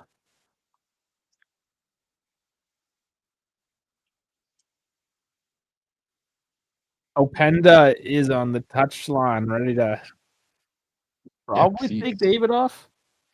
Did you just call him David? He's not European. Fuck. And this is like British bias here. Like Oh, people the make fun of commentator? Americans. Yeah, like people make fun of Americans on how they pronounce names and shit. The Brits are just as fucking bad. And so was Wayne Gretzky, the Canadian hockey player, great one that did the FIFA World Cup draw. For a cow, the best one. He couldn't pronounce Jordan. Jordan. Oh my god, Chico. Chico. Chico is like Wayne Gretzky trying to pronounce Jordan. I know Primo knows who Wayne Gretzky is at least. Guy's fucking off his rocker. He's senile. Needs to be put to bed. I know. Yeah, I mean he is the great one. He is the greatest hockey player to live. But he's old and senile, and he should not speak publicly. Oh, is that a hockey head injury thing or? No, he's just old just and age. senile. Oh, right, just age, yeah. Okay. Yeah.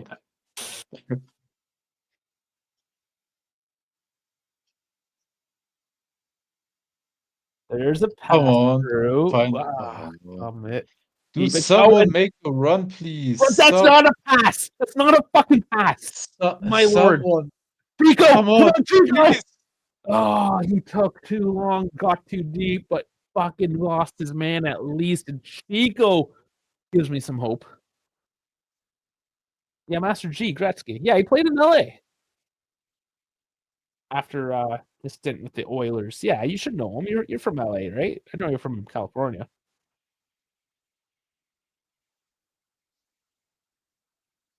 Penda is on. I think Locatelli. I need a couple more of these, man. It's Locatelli out for Openda. Interesting.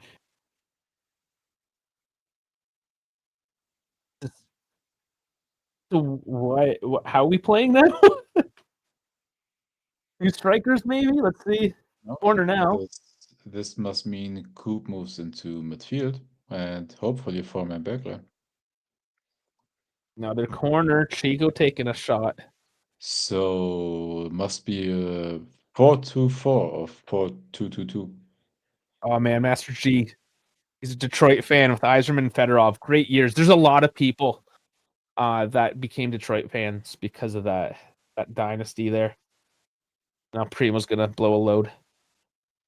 Yeah, there's your childhood.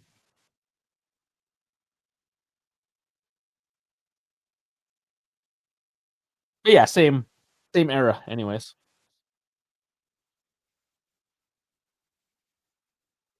God. Oh, please not. Oh my God. Pepe, you sure that wasn't Coop? We're both just as bad as putting the ball on net. Quina. Is that Domingos Quina? Yep. Oh, Or Anderson. Is it Domingos? Yeah, it is. Did he play for Berlin? No, but he was where did he play? He was one of those young talents as well. Watford, Udinese. Oh yeah, he started at Fulham. Like he was one of those like talents a few years ago. Now he's already 26. And playing in Cyprus. Yeah. But so, I mean, they're doing well for themselves. Yep. And again, beautiful city, beautiful place to just live. And bicycle, David. Oh, you got 2 guys coming after the ball now, which is a bit nicer. So looks like Yep. Yeah, like he was at West Ham, Fulham,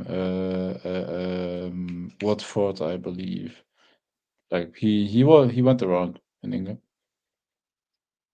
Dal, you gonna correct his pronunciation of ham? You say Fulham. You say like Fulham, West Ham. Okay, sorry. Yeah, because they're like because the proprietors of the English language are the ones that fuck it up the most. Yeah, well, I'm not English, so I don't care. Yeah, you get a pass on that. I have a free pass anyways. I'm a German, like trying to speak a foreign language. No, we stopped after you guys started asking for passes, we stopped allowing you to have passes.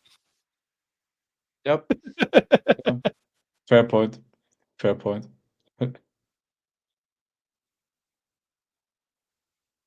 What do you mean? What the F is going on? It's same-ish, different day. Same, but different. Yeah, see, Dal's laughing at you. Well, hey, this guy. This is my sense of humor. There's this guy at work. His name is Richard Ham, so I call him Dickum. Go Dickum. But isn't like Fulham the team? Isn't it pronounced Fulham? Everybody says Fulham. Yeah, Fulham. Yeah. You don't say like West Ham, but Fulham. It's like Fullum. Yeah. Not H-A. Yeah, exactly. That's that. Yeah. But yeah, you're right. Like West Ham is West Ham.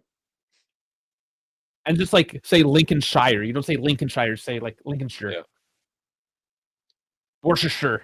Not Worcestershire sauce. It's Worcestershire. Worcestershire.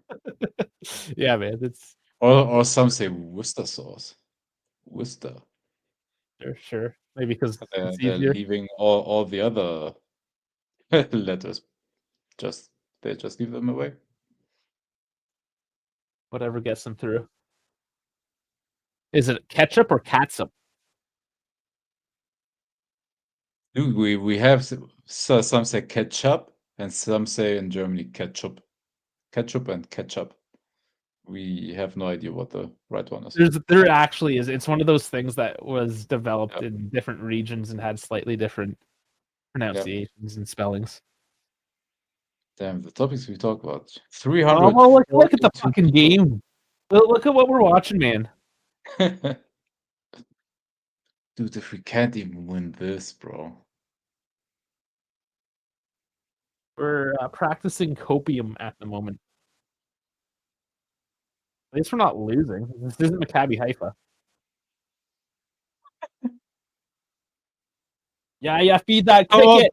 Kick it at the net. It was blocked, right? It was blocked. Was it? Oh, shit. But hey, that's what I mean, man. It's finally some breakthrough speed by Openda. Come on, man. Mix ketchup, Dude, mayo. that's the easiest but nicest burger sauce ever. It's just the burger sauce. You just mix it in together beforehand. Like it literally just works. Like ketchup, mayo. Might as well get some relish and pickles in there. Like just like a drop of mustard, smoked paprika. Man, if you want to be fancy, like very like small chopped pickles and onions, and your sauce is elite.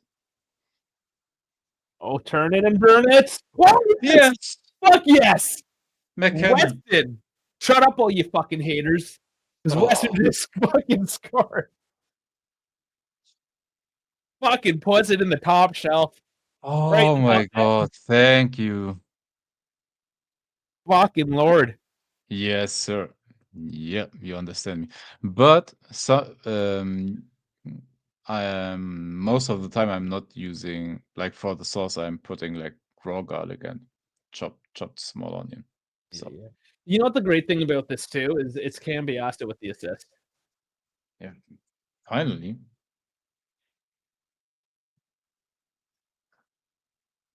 Dal, if anybody appreciates Weston, it really should be you though, because he's not Italian. Which is why I think a lot of people don't like him. Just straight up because he's American. My God, finally a goal. Thank you. Well, now I need 4 more. Yeah. And they need to score one. And then in the end I can say, hey, never a doubt. Fully locked in the whole game. I'm pretty deep. It's 67 minutes.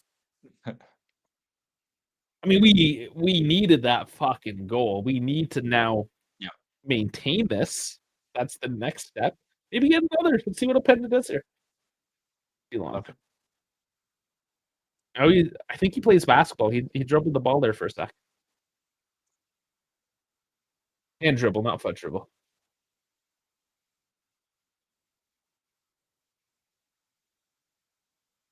Yeah, because I grew up in North America. Like the football dribble, the term dribble. Like I couldn't get over it for the longest time because it was like, well, you dribble with your hand, like basketball. That's a dribble.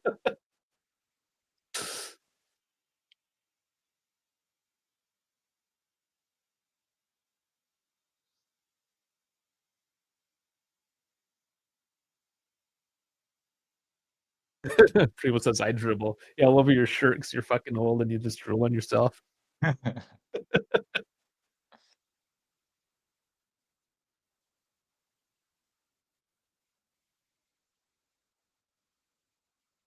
Wow, is the curver actually chanting now? Finally, it's supposed to cheer them on, or no? That might be Pafos still going. I think it is. It's hard to say where the microphones are actually pointed, though. What they're picking up.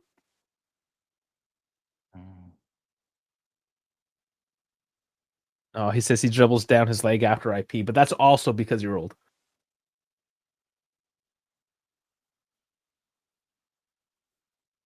Sal says, imagine if we make top 8. In Serie A, yeah, we definitely make top 8. The Champions League, though, man. Like, oh, fuck. I mean, we could, technically.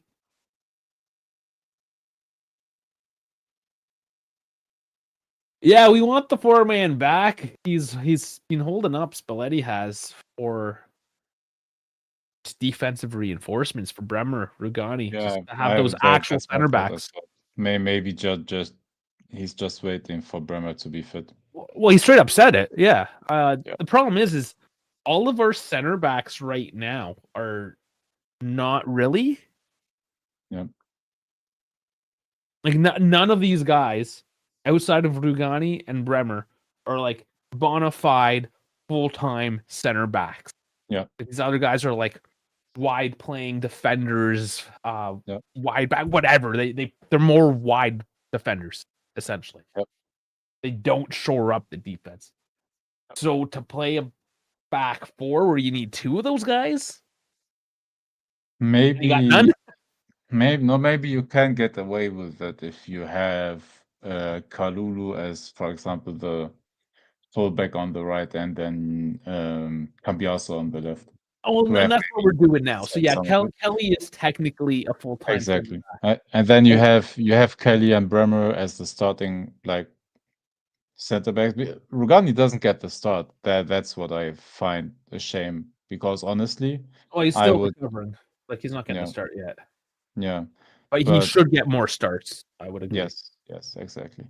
So centrally it would be Bremer and Kelly, left Cambiaso in my opinion, and right Kalulu as because that is still like, whether we like them or not as fullbacks, that's the best balance.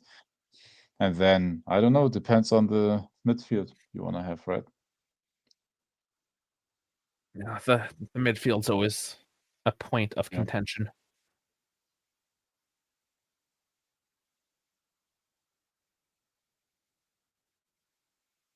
Oh, but Pafos. Oh my god! Thank God that was one open on the left. Big match, and quite honestly, we talked about him before the game as being one guys that has a bit of strength here. And come on, there's tons of space to David. Let's go. If you missed that, oh my god! He puts it in. Dude, he almost did it. I had the same anxiety. Come on. Oh man, 3 more.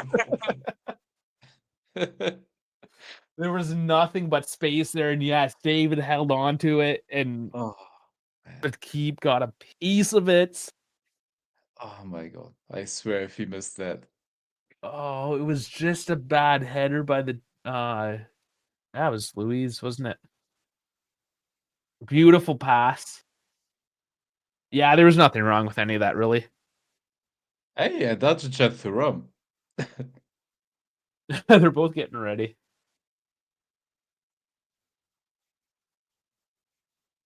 North America carrying Juve. Yeah, fuck. As North America shows up, how's it going, Luca? All right, we need to buy Mexican. Where did we get that from? And here are the changes. And we have to be careful of saying that David is so bad. Like, we've said this, right? And being Canadian, watching him. Been watching him for a few years now. All right, so we have a 4-3-3 now, right? Yeah, we do. Yeah, we were half-assed talking about it until this happened.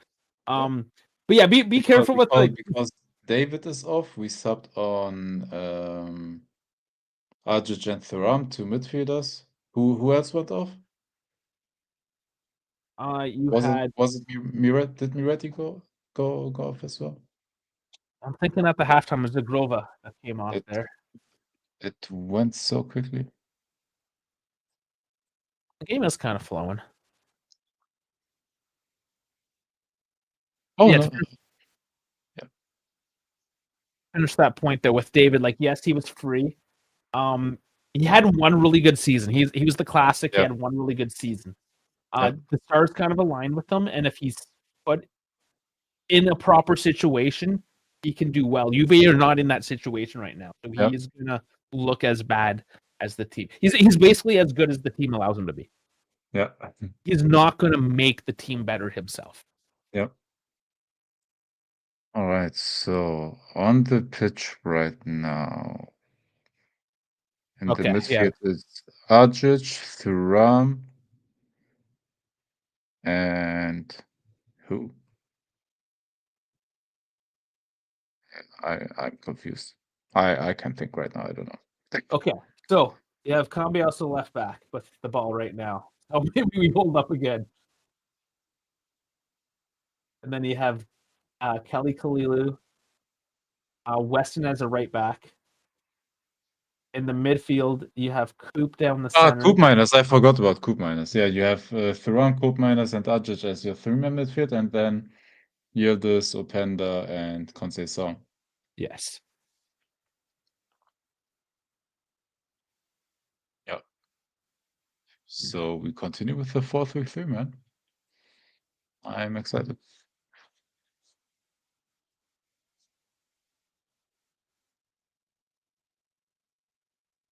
And Yildiz, yeah, with that last assist as well.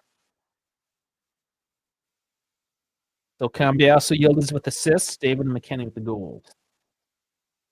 At another corner.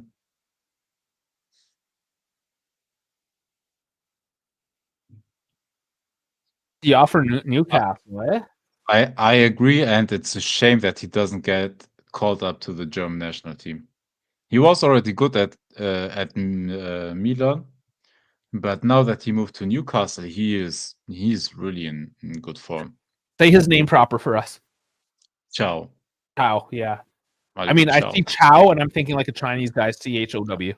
Yeah, I only know it because it was, because he said it a couple of times, like himself in interviews. Otherwise, I wouldn't have known the pronunciation as well. But yeah, it's Malik Chow. A different one. Exactly like the Chinese guy. Yeah, like chow mein noodles. Chow mein, yeah. Chow mein.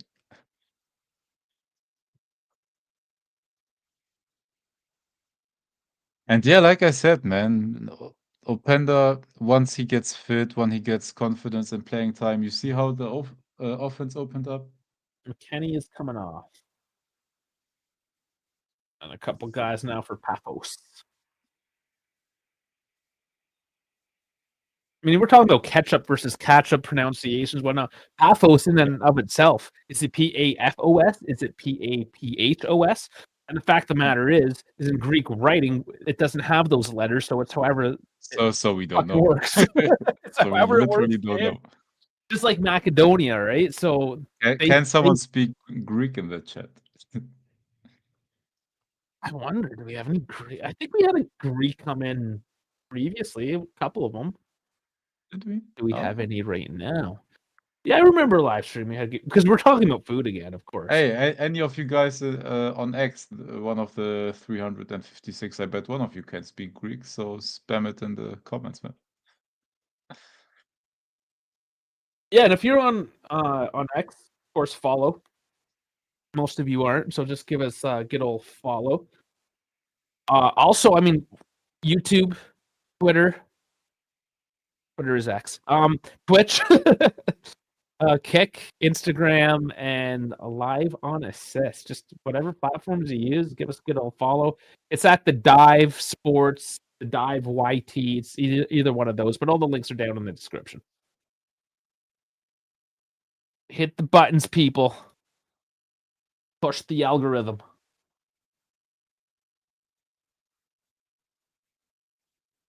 And Correa.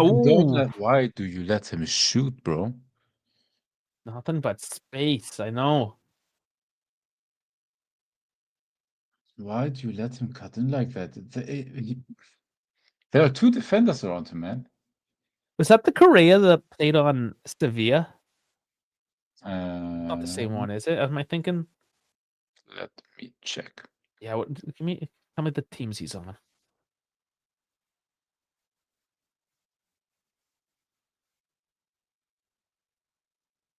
Am I thinking? No, he came from Brazil.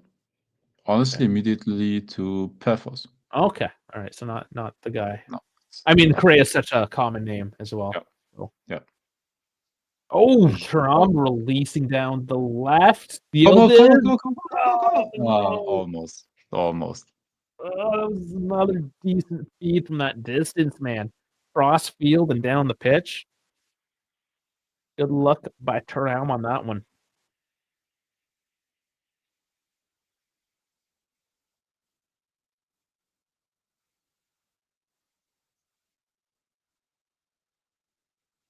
And I think it's worth mentioning, we go to a 4-3-3 and we start seeing something good. Have I not just for years said I love the 4-3-3? Like I'm just a 4-3-3 we said guy? that. Like we were always in the same boat. We always said the team and how it is built like never suited a three-man defense because you have to sacrifice either in the midfield or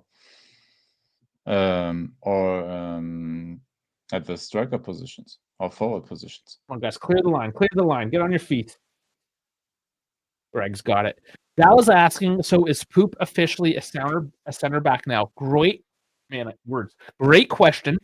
Wait until Friday. Wait Friday, 5 p.m. your time. So it's 12 Eastern, 6 Central European time. That would be 5 British, obviously. We have done a video on just that question. So I won't spill the beans just yet. No, we just blue-balled you a little bit, but you have to wait 2 more days. Big teaser for everyone. Yeah. And it's fun when you have questions like that and we are prepared. Another giveaway. Yeah, and we're going to do more of those videos, 10 to 15-minute type videos, deep dives. For everyone watching, we are going to maybe do less of the live stuff. Just it takes a lot of time with all of our schedules, at least with the pre-record. It only takes 15 minutes to record it, whatever. You can kind of do the research. You have to wait for Dash for half an hour. Yeah, are you waiting? You're waiting for Dash because he's had a doctor's appointment, getting stem cells infected into his ankle. It allows us to spread the workload throughout the week and within our time schedule. Today worked out because me and Dave at least are rolling into this Christmas season and have a bit of time here now. But yeah, it doesn't always work, right? So we're gonna do a bit of a. What do we use these days? It's not a flex. It's not a pivot. What's the power word? It's Chico. Doesn't get through. Oh, see now you're ruining it. You're telling us Cabal's coming on. You're ahead of us. No. Yeah, I see him now. We saw him warming up now. We saw it like 30 seconds ago. Okay, so. it's not a big deal. Yeah. You're safe. No, but 83rd minute should be okay to throw him in there, save a few minutes of the other player's legs. So. Mm-hmm. You know what I love here? I'm looking at the stream here on assist, and it does have the live score, the live time, and everything. But they do it the American way, so it's Pafos at Juventus. Okay. Yeah, because it's an American site, and they do mostly American sports. Obviously, they got the footy in here, but I just find that interesting. That's a very American way of doing that. I have to explain that to people. Because it's just not known. We're so used to North America doing the away team first. It's that team at the other team. But Yildiz is coming off. Giving the armband to Thuram. So it goes from Locatelli to Yildiz to Thuram. I'm so confused with the captaincy now. but I guess so, like of the players that are left. I don't know. A hierarchy of who's on the pitch at the moment. Who's McKenny. No, McKenny. Okay. Oh, he's still on. Kalulu, no. Kelly, no. Cope Miners, no. Cambiaso it should go to McKenny. Cambiaso's on the pitch. Sorry. Cambiaso, yes. Cambiaso had stats on the past coaches where he was a captain.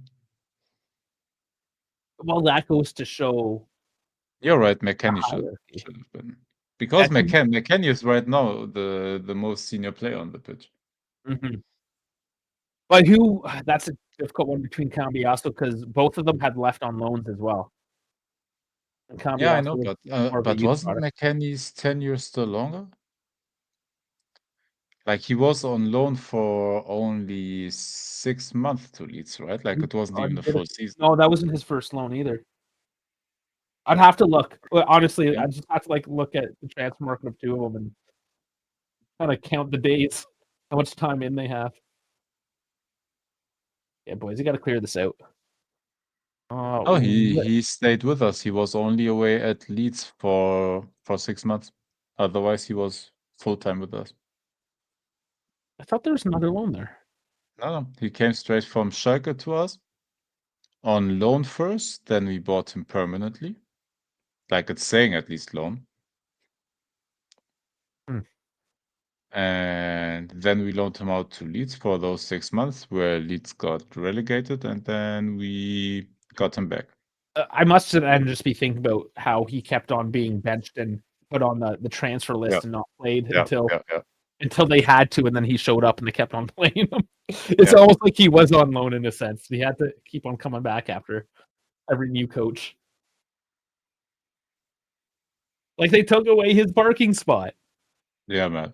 Dude, that was harsh. That was harsh.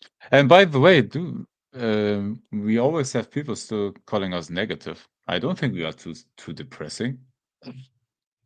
I think like we're trying to find somewhat of a middle ground, like of realism and optimism. Like I know which ones are the super negative, and then I obviously know which ones. We also know who are the super positive. Yeah.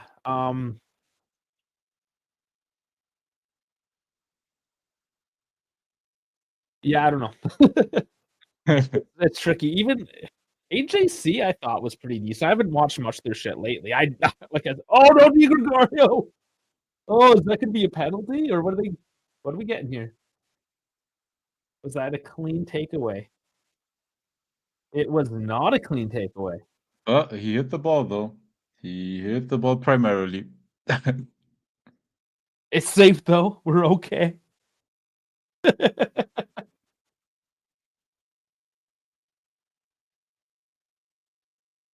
I'm now pouring a Red Bull over the rest I had. That was nice by Cabal there. Except oh my god, pass. What a bad pass. Except that. Come on. Can't say so. Come on. Do something. And back passing. Back pass FC.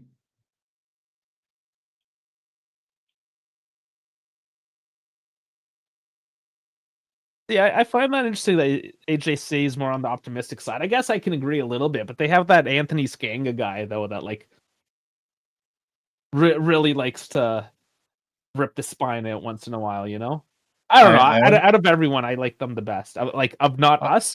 Come on, shoot, bro. Too late.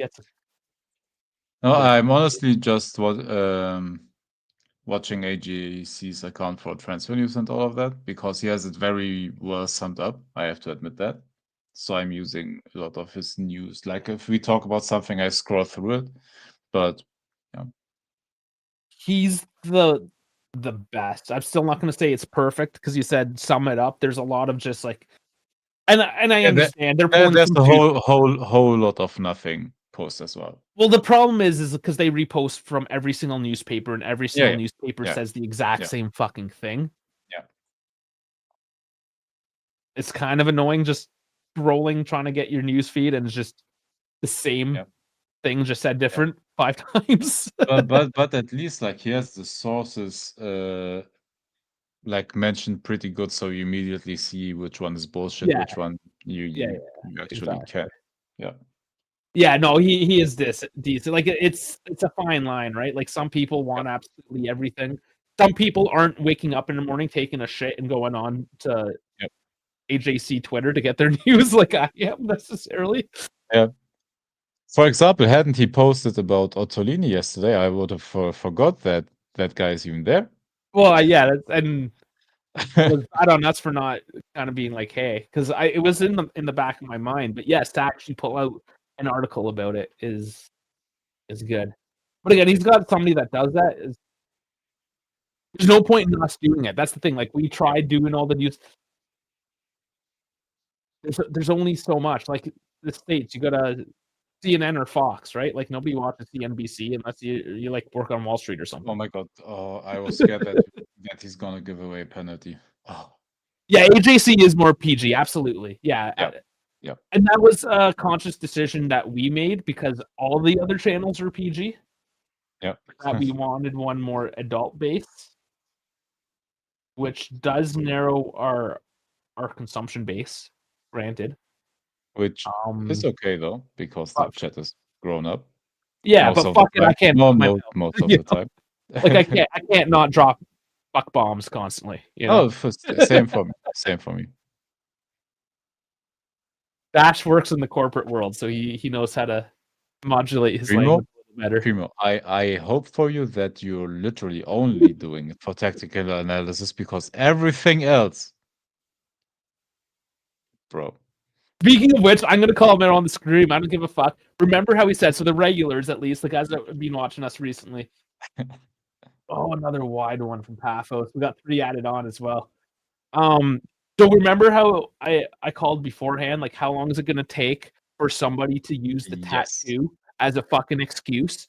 And I kid you not, minutes after we lost to Napoli on the weekend, minutes after Hadgeball, he had that fucking lined up. He already knew what the fuck the title was going to be. He knew fucking everything. And it was the goddamn tattoo thing. He was the first motherfucker.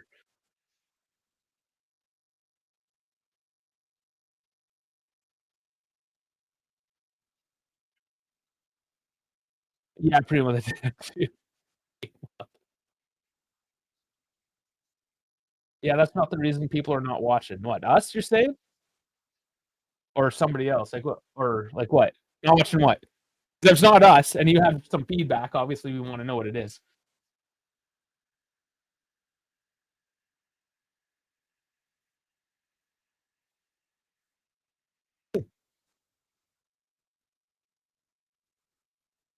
No, but Hedgeball like he has nice graphics and all of that.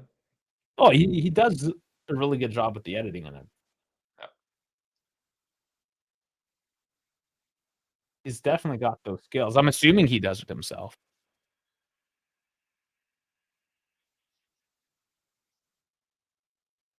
Correct. Yeah. I mean that is a big thing. Oh, come on. Go Pace on that ball why at all. is so? But okay.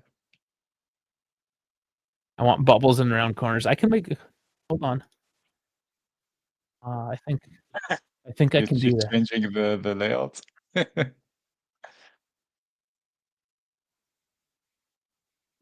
Oh, is it not letting me do it now that we're live? Come on, I thought we can do it live. Hold on, let's see. Here we go. This is for Primo. Oh, hold up, and then. All right, there's the game, everyone. And then the hold up.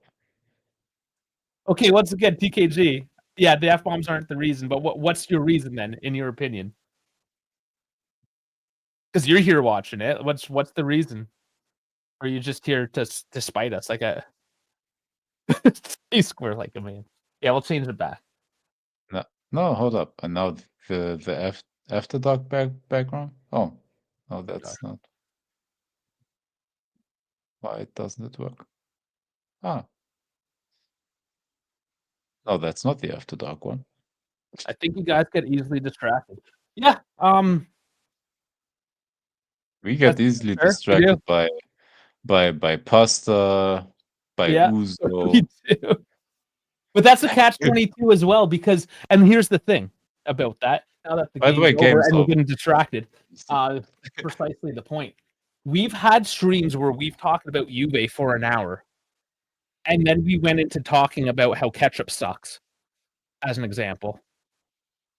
And all of a sudden our numbers go up and people keep on watching. Right? So okay, I can't look at myself in this fucking circle. I gotta change it. Yeah.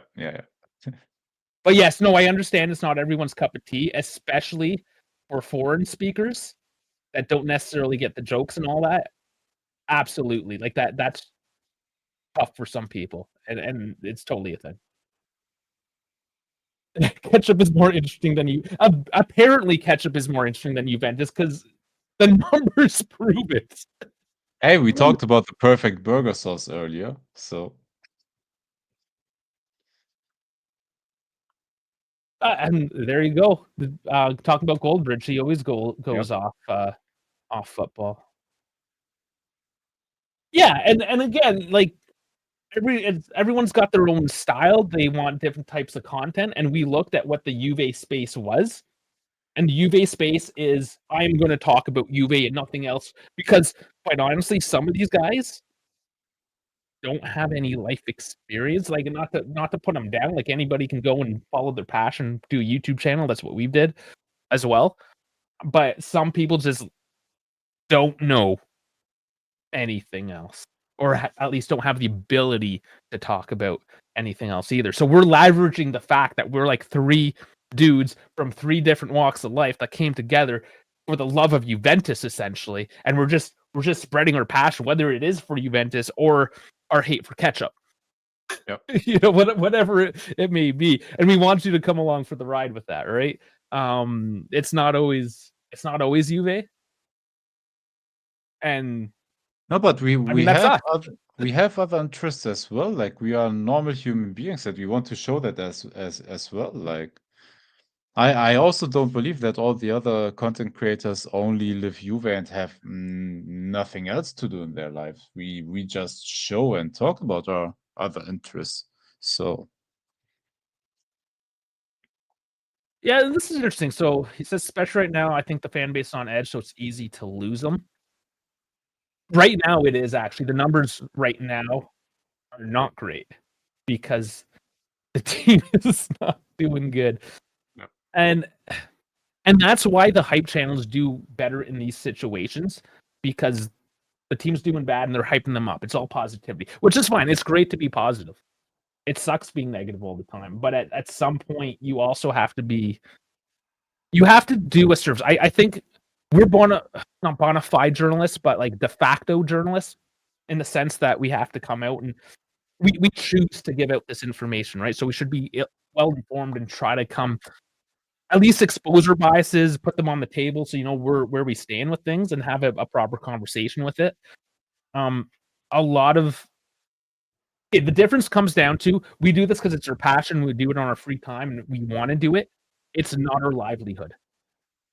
We all have professional jobs that if this disappears at this moment, if the band hammer comes down this channel right now, we all walk away and go to our well-paying jobs and our families and lives, and sucks, move on kind of thing, right? Whereas some of these other channels, if they don't lock in exactly into the algorithm, they're not putting food on the table at the end of the day. And that's the choice they made. That's the choice which we've is made. also why you see with other creators, of course, that the titles are a bit more clickbaity. They don't dare maybe to be like realistic about the team and calling specific stuff actually out, because like you said, or like you mentioned before, it's easy to lose the fan base right now. And if you're too negative, not great. If you're too positive, not great. So for those that are doing it full time, it's hard to find the balance. Whereas, like, we just honestly can speak like freely whatever we feel about this team. So yeah. And yeah, TKG, he says, yeah, if you guys are having fun with it, then that's something. Yeah, if we're not having fun, we're not doing it at the end of the day. But that being said, TKG, thank you for your candidness and just telling us straight up. And I mean, it's good. Like, when I lose a subscriber, for instance, I always think like, okay, why did I lose this subscriber? What did I do? What could I do better? And it would be nice to have that feedback. Just so I know, like, I don't have all the answers. I can go and analyze the numbers as we're looking at the Juve numbers here, and people's halftime is like, stats mean nothing. I mean, sometimes I look at the YouTube stats, it doesn't always tell the whole picture, right? So yeah, having guys like you that are willing to come and tell us, thank you. We would appreciate more of it, even, yes. But yeah, let's look at some of the numbers. The momentum chart here. First off, it is all Juve. The couple of peaks though, like these peaks were moments where we got anxious, right? Oh yeah. Oh my god. Yeah. And then this is what happened. Dude, I'm just thankful we won this dumb game. I'm just happy we won it. Look, because we're laughing and we're joking around now, at least, right? So Yeah. 2.58 XG. Yeah. Once again, we're like, look at this scattering of shots. 26 of them. We did show up in the second half, didn't we? Yeah. Holy Lord, because we had 11 in the first. Yep. But this number, 5 on target. But it's still good. Like 5 on target out of those 4 big chances. It's still a good rate. You just have to put them away. Like if you have like in the first half that bounce like for David, like you have to put that in. And all of a sudden the numbers look way better. And the first half feels also way better. Because in the end, like we had control in the first half as well. Like yeah, they had a couple of breaks where they didn't capitalize, but otherwise, like we had, in my opinion, control over the match. It was just a bit boring. But in the second half, as soon as we get dynamism, Conceição, Openda on the pitch, finally some speed, dribbling skill, and all of a sudden, like we have room opening up. And yeah, by the way, what's going on with the people that said we want Shigova to start over Conceição? No, I like them both, but you have to give Shigrova time because everybody's saying, well, why doesn't he get more minutes? You saw today why. Conceição right now is more fit, is more agile, more dynamic. That's what it comes down to. And yeah, and maybe you can use Conceição for 60, maybe even 70 minutes currently, and then you get 20 good minutes from Shigrova.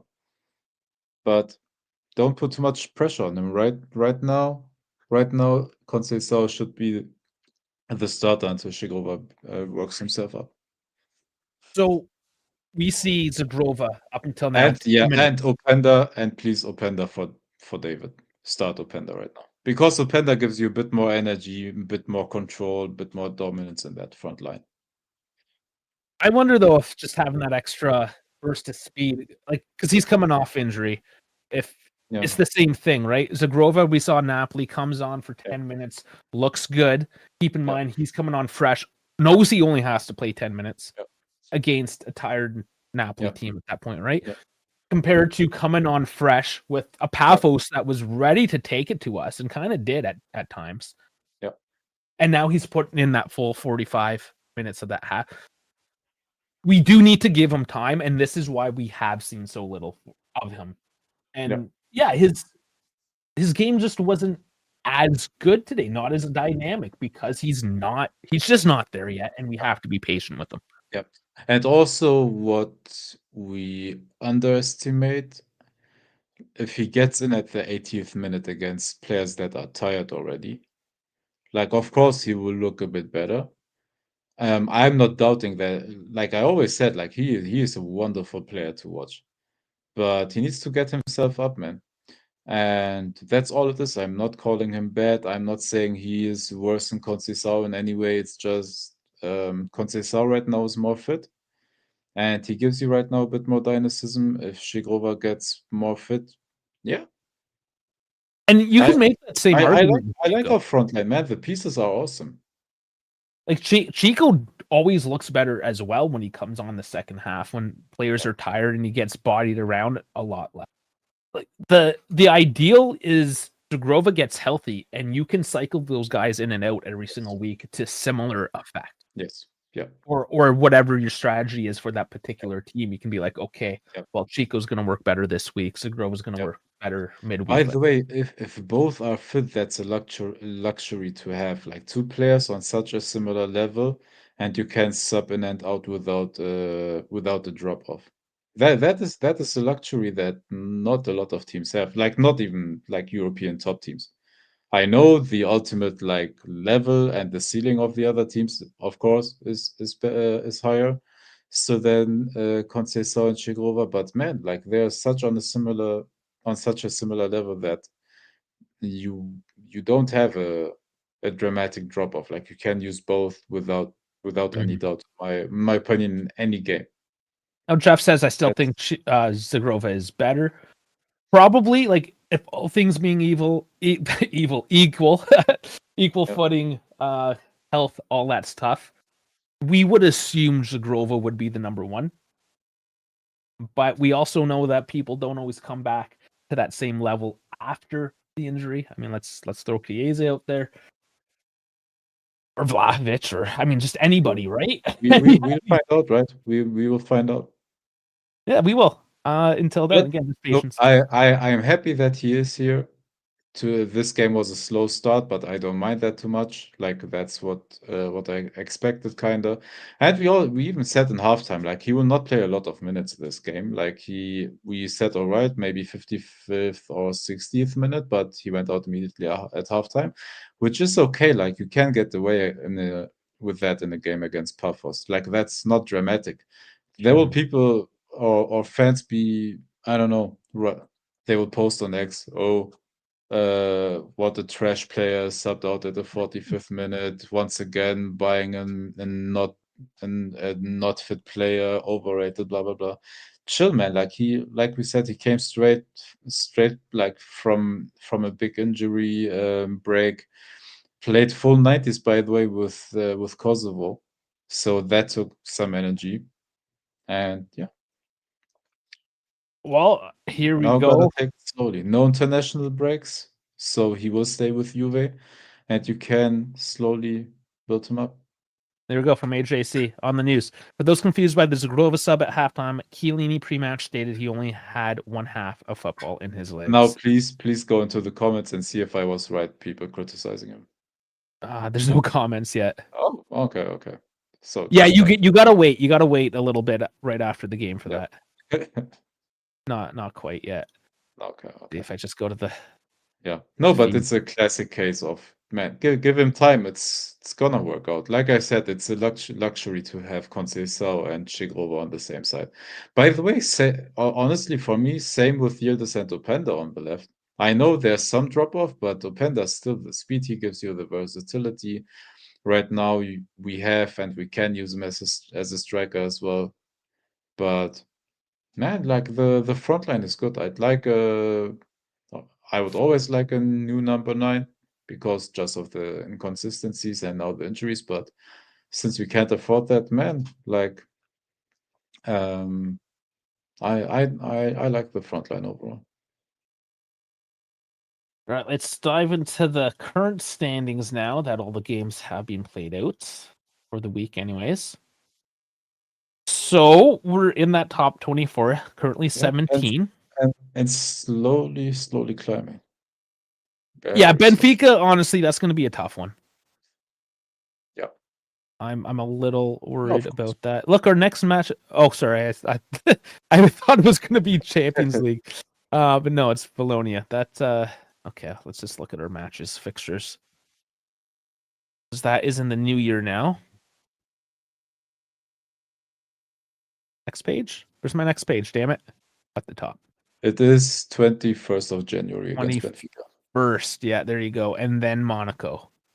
Yes. So Monaco, you'd like to think away though. I mean, that's going to be tough. Monaco right now is in a bad spell. They were able to. So are we? They beat Galatasaray, I believe, yesterday, but they're in the bad spell currently. I know they beat PSG, blah blah blah, but they start to concede more goals and they score less goals. So that's maybe a game you can get. Yeah, so if you can grab a point from Benfica, because they are a dangerous team. I think we will win one of those games. I just don't know which one. Yeah, so 12 points should potentially get you through. I think 13 is like a for sure going to get you through.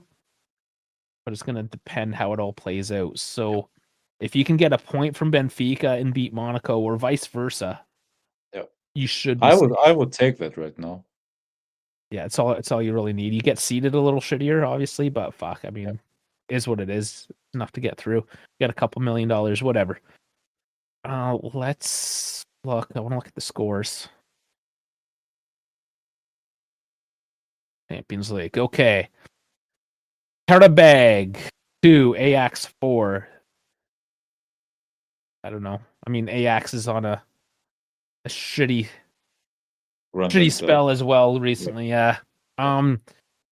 Copenhagen winning over Villarreal 3-2 away. Ajax had such a terrible run. They considered bringing Ten Hag back.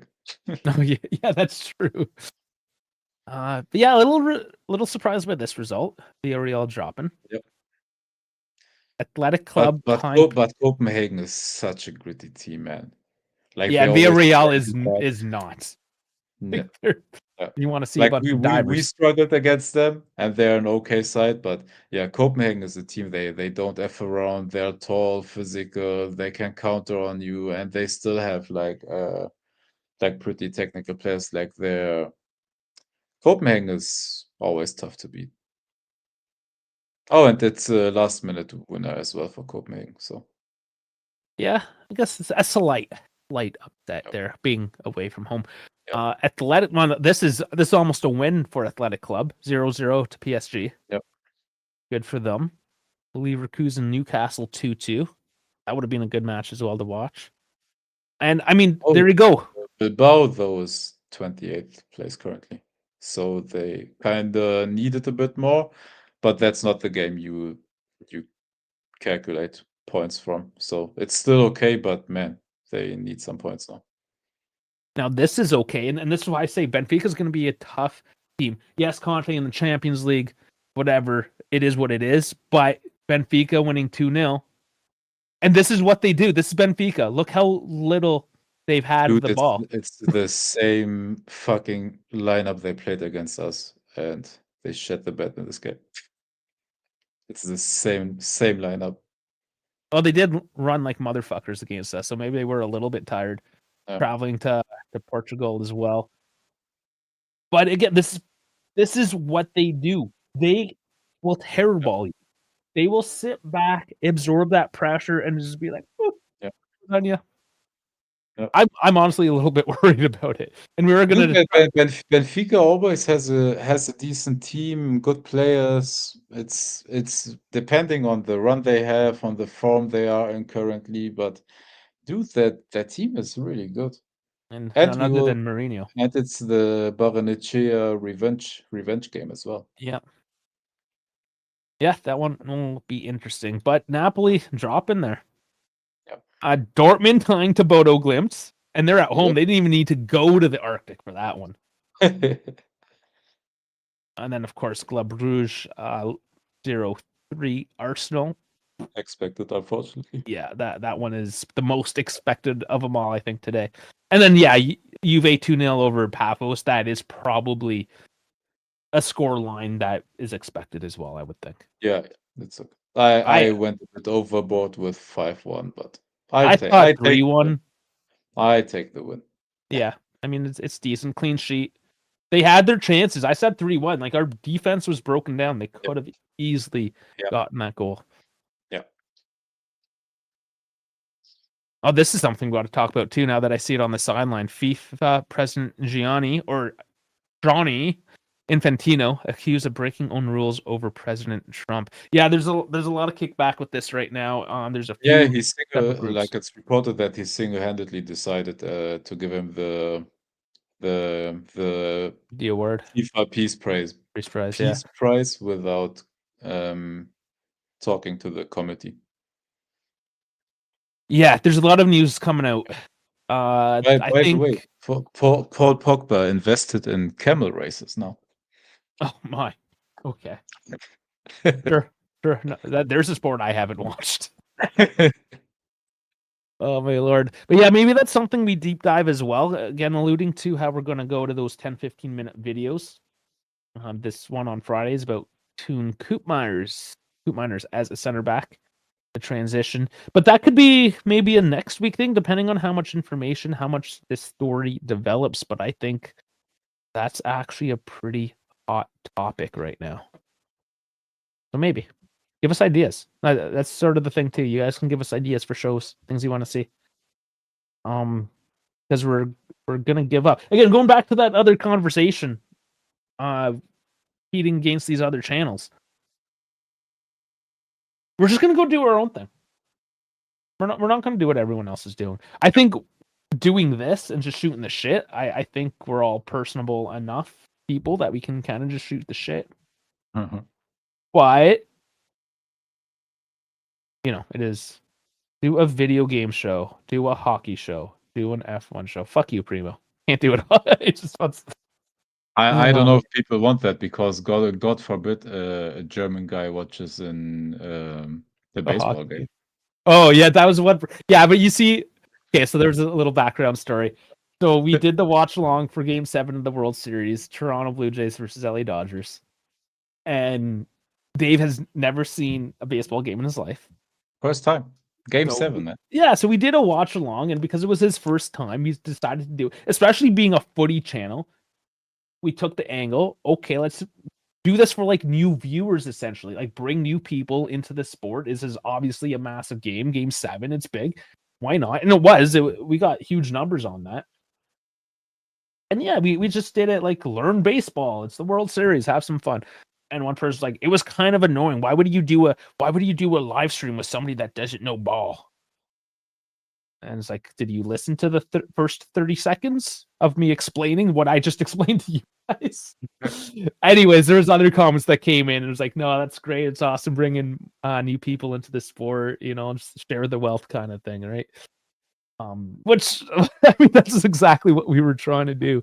Why not? Knowing that you guys were footy people. There's obviously a few baseball fans out there. I thought of like after Christmas, my schedule like hopefully gets a bit better, or after the new year, not after Christmas. I thought of doing EAFC like what is it? Let's Plays, where we play. I consider like suggestions by the chat, start a career mode or something like that. Yeah, things. That could be something. Oh, we totally forgot, man. I need to scroll down a bit more. Real Madrid losing 1-2 to Man City. Yep. How could we forget that one? Do an EAFC Juventus rebuild. That was my idea as well, but I don't know. Is Juve interesting enough of a rebuild? Well, for a rebuild, probably. You wouldn't go and rebuild Napoli. I do it in every single career mode, so it has become kind of boring because I know I will succeed at it with Juve. Yeah, it's the transfer market in even if you lower like the additional transfer money you get, like you still like qualify for some European spot and get like some money, and because Juventus has a huge budget, like you always like have huge funds in the game. Yeah, so that makes ridiculous. it honestly almost too easy. Although I could sell Vlahovic for 125 fucking millions. Like you can sell him for more if you wanted to. But what's interesting, they've put in this year moments, whatever they call them. I can't remember the name. But I had a situation that popped up. They just throw you curveballs, right? Like, oh, these guys clashed in training. They're out for 2 months. Okay, deal with it. One was the board has decided that you have to spend all the money. None of the money left over will be reallocated to next season. So I'm like, okay, cool. But then I win the Champions League, blah, blah, blah. I have like 50-something million left in my account at the end of the season. So I'm like, okay, I'll start renewing contracts. Spend the money that way. They wouldn't let me renew any contracts. Like every single player on my team's like, this player is not willing to negotiate their contract at the time. I'm like, are you serious? So I lost $50-something million. By players for 50 million. Well, because there was no transfer market open at that time. So. No, but you can buy them for next season, right? Oh, maybe I didn't think about. No, that. you can negotiate, and they like you spend the money effectively in that moment, but they will arrive for the next season. Listen, nobody is good enough in my team that's worth 50 million. I was looking at. I need 150 million for my team. Buy a player, all right? And that's just how ridiculous the game is. Easy. Sell Vlahovic, bam. That was first season. Yeah, that already happened, man. Way past that. This is my second season. Anyways, not gonna. I didn't even look into it. How is Milik rated for this one? 70. I did a whole video on it, man. He Watch my was video. he was 77. rated 81 for the last one, I believe, and even then no, you could he sell him was- for you were able to sell him for 35, 40 million, man. Oh yeah, if you're 80, I was like, 80 plus chill, in it's that game, Milik. yeah, no, it's fucked. Jeez, dickered that game. Rinse and repeat every year with that one. All right, man. And we waffled a lot on this one, really did. Anything else you want to throw in on that? No, I think we went through everything. Yeah, we did. We're not. I guess we're not going to do the Juve Centrals this week because we're, like we said, we're going to move away from the live show a little bit and focus on that pre-record. So that is going to be Friday at noon Eastern, 6 Central European. So yeah, please check that out. It helps, just so you know, with the algorithm. The first 24 hours of the video is huge. So I guess my ask for you, my Christmas present, is like when you see the video pop up, just give it a watch if you don't mind. If you have the time, obviously we're all busy. I get it, but if you can.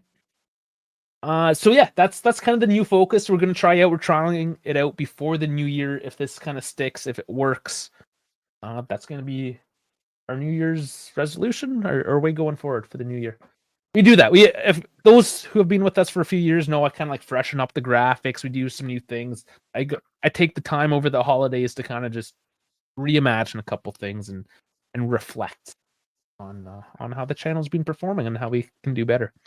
And again, TKG, thank you for your input there earlier. And anybody that's got some input for us, please. I mean, do it respectfully. Don't just like come in the comments like, you guys fucking suck. Fuck you. I mean, that doesn't help us. And don't insult Jesus. Yeah, I don't know if that's insulting Jesus or just a misguided representation of a political figure with the Lord Savior Jesus Christ. Regardless.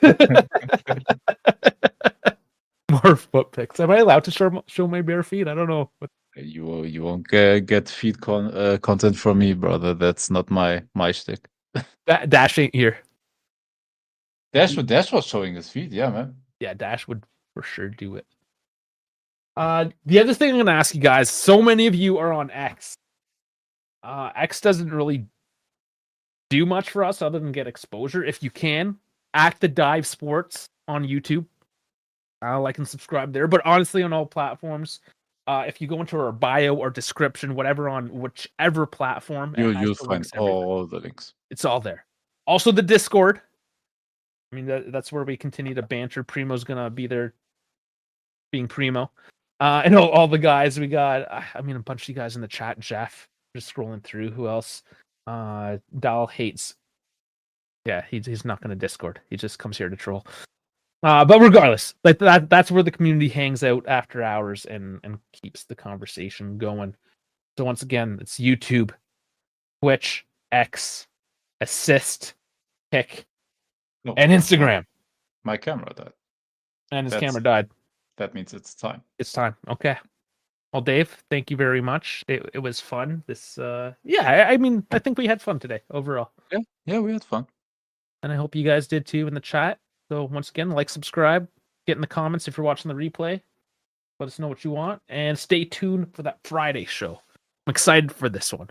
I even did some like really basic high school level editing on it. I suck, and I'm trying, guys. And I don't care if it's corny. We're doing something different. Dave, you haven't even checked it out yet. Editing, have you? Not yet. Not yet. Okay, Friday, guys. Noon. It's coming out. Yeah, we'll catch you for that Friday one then. Take care, guys.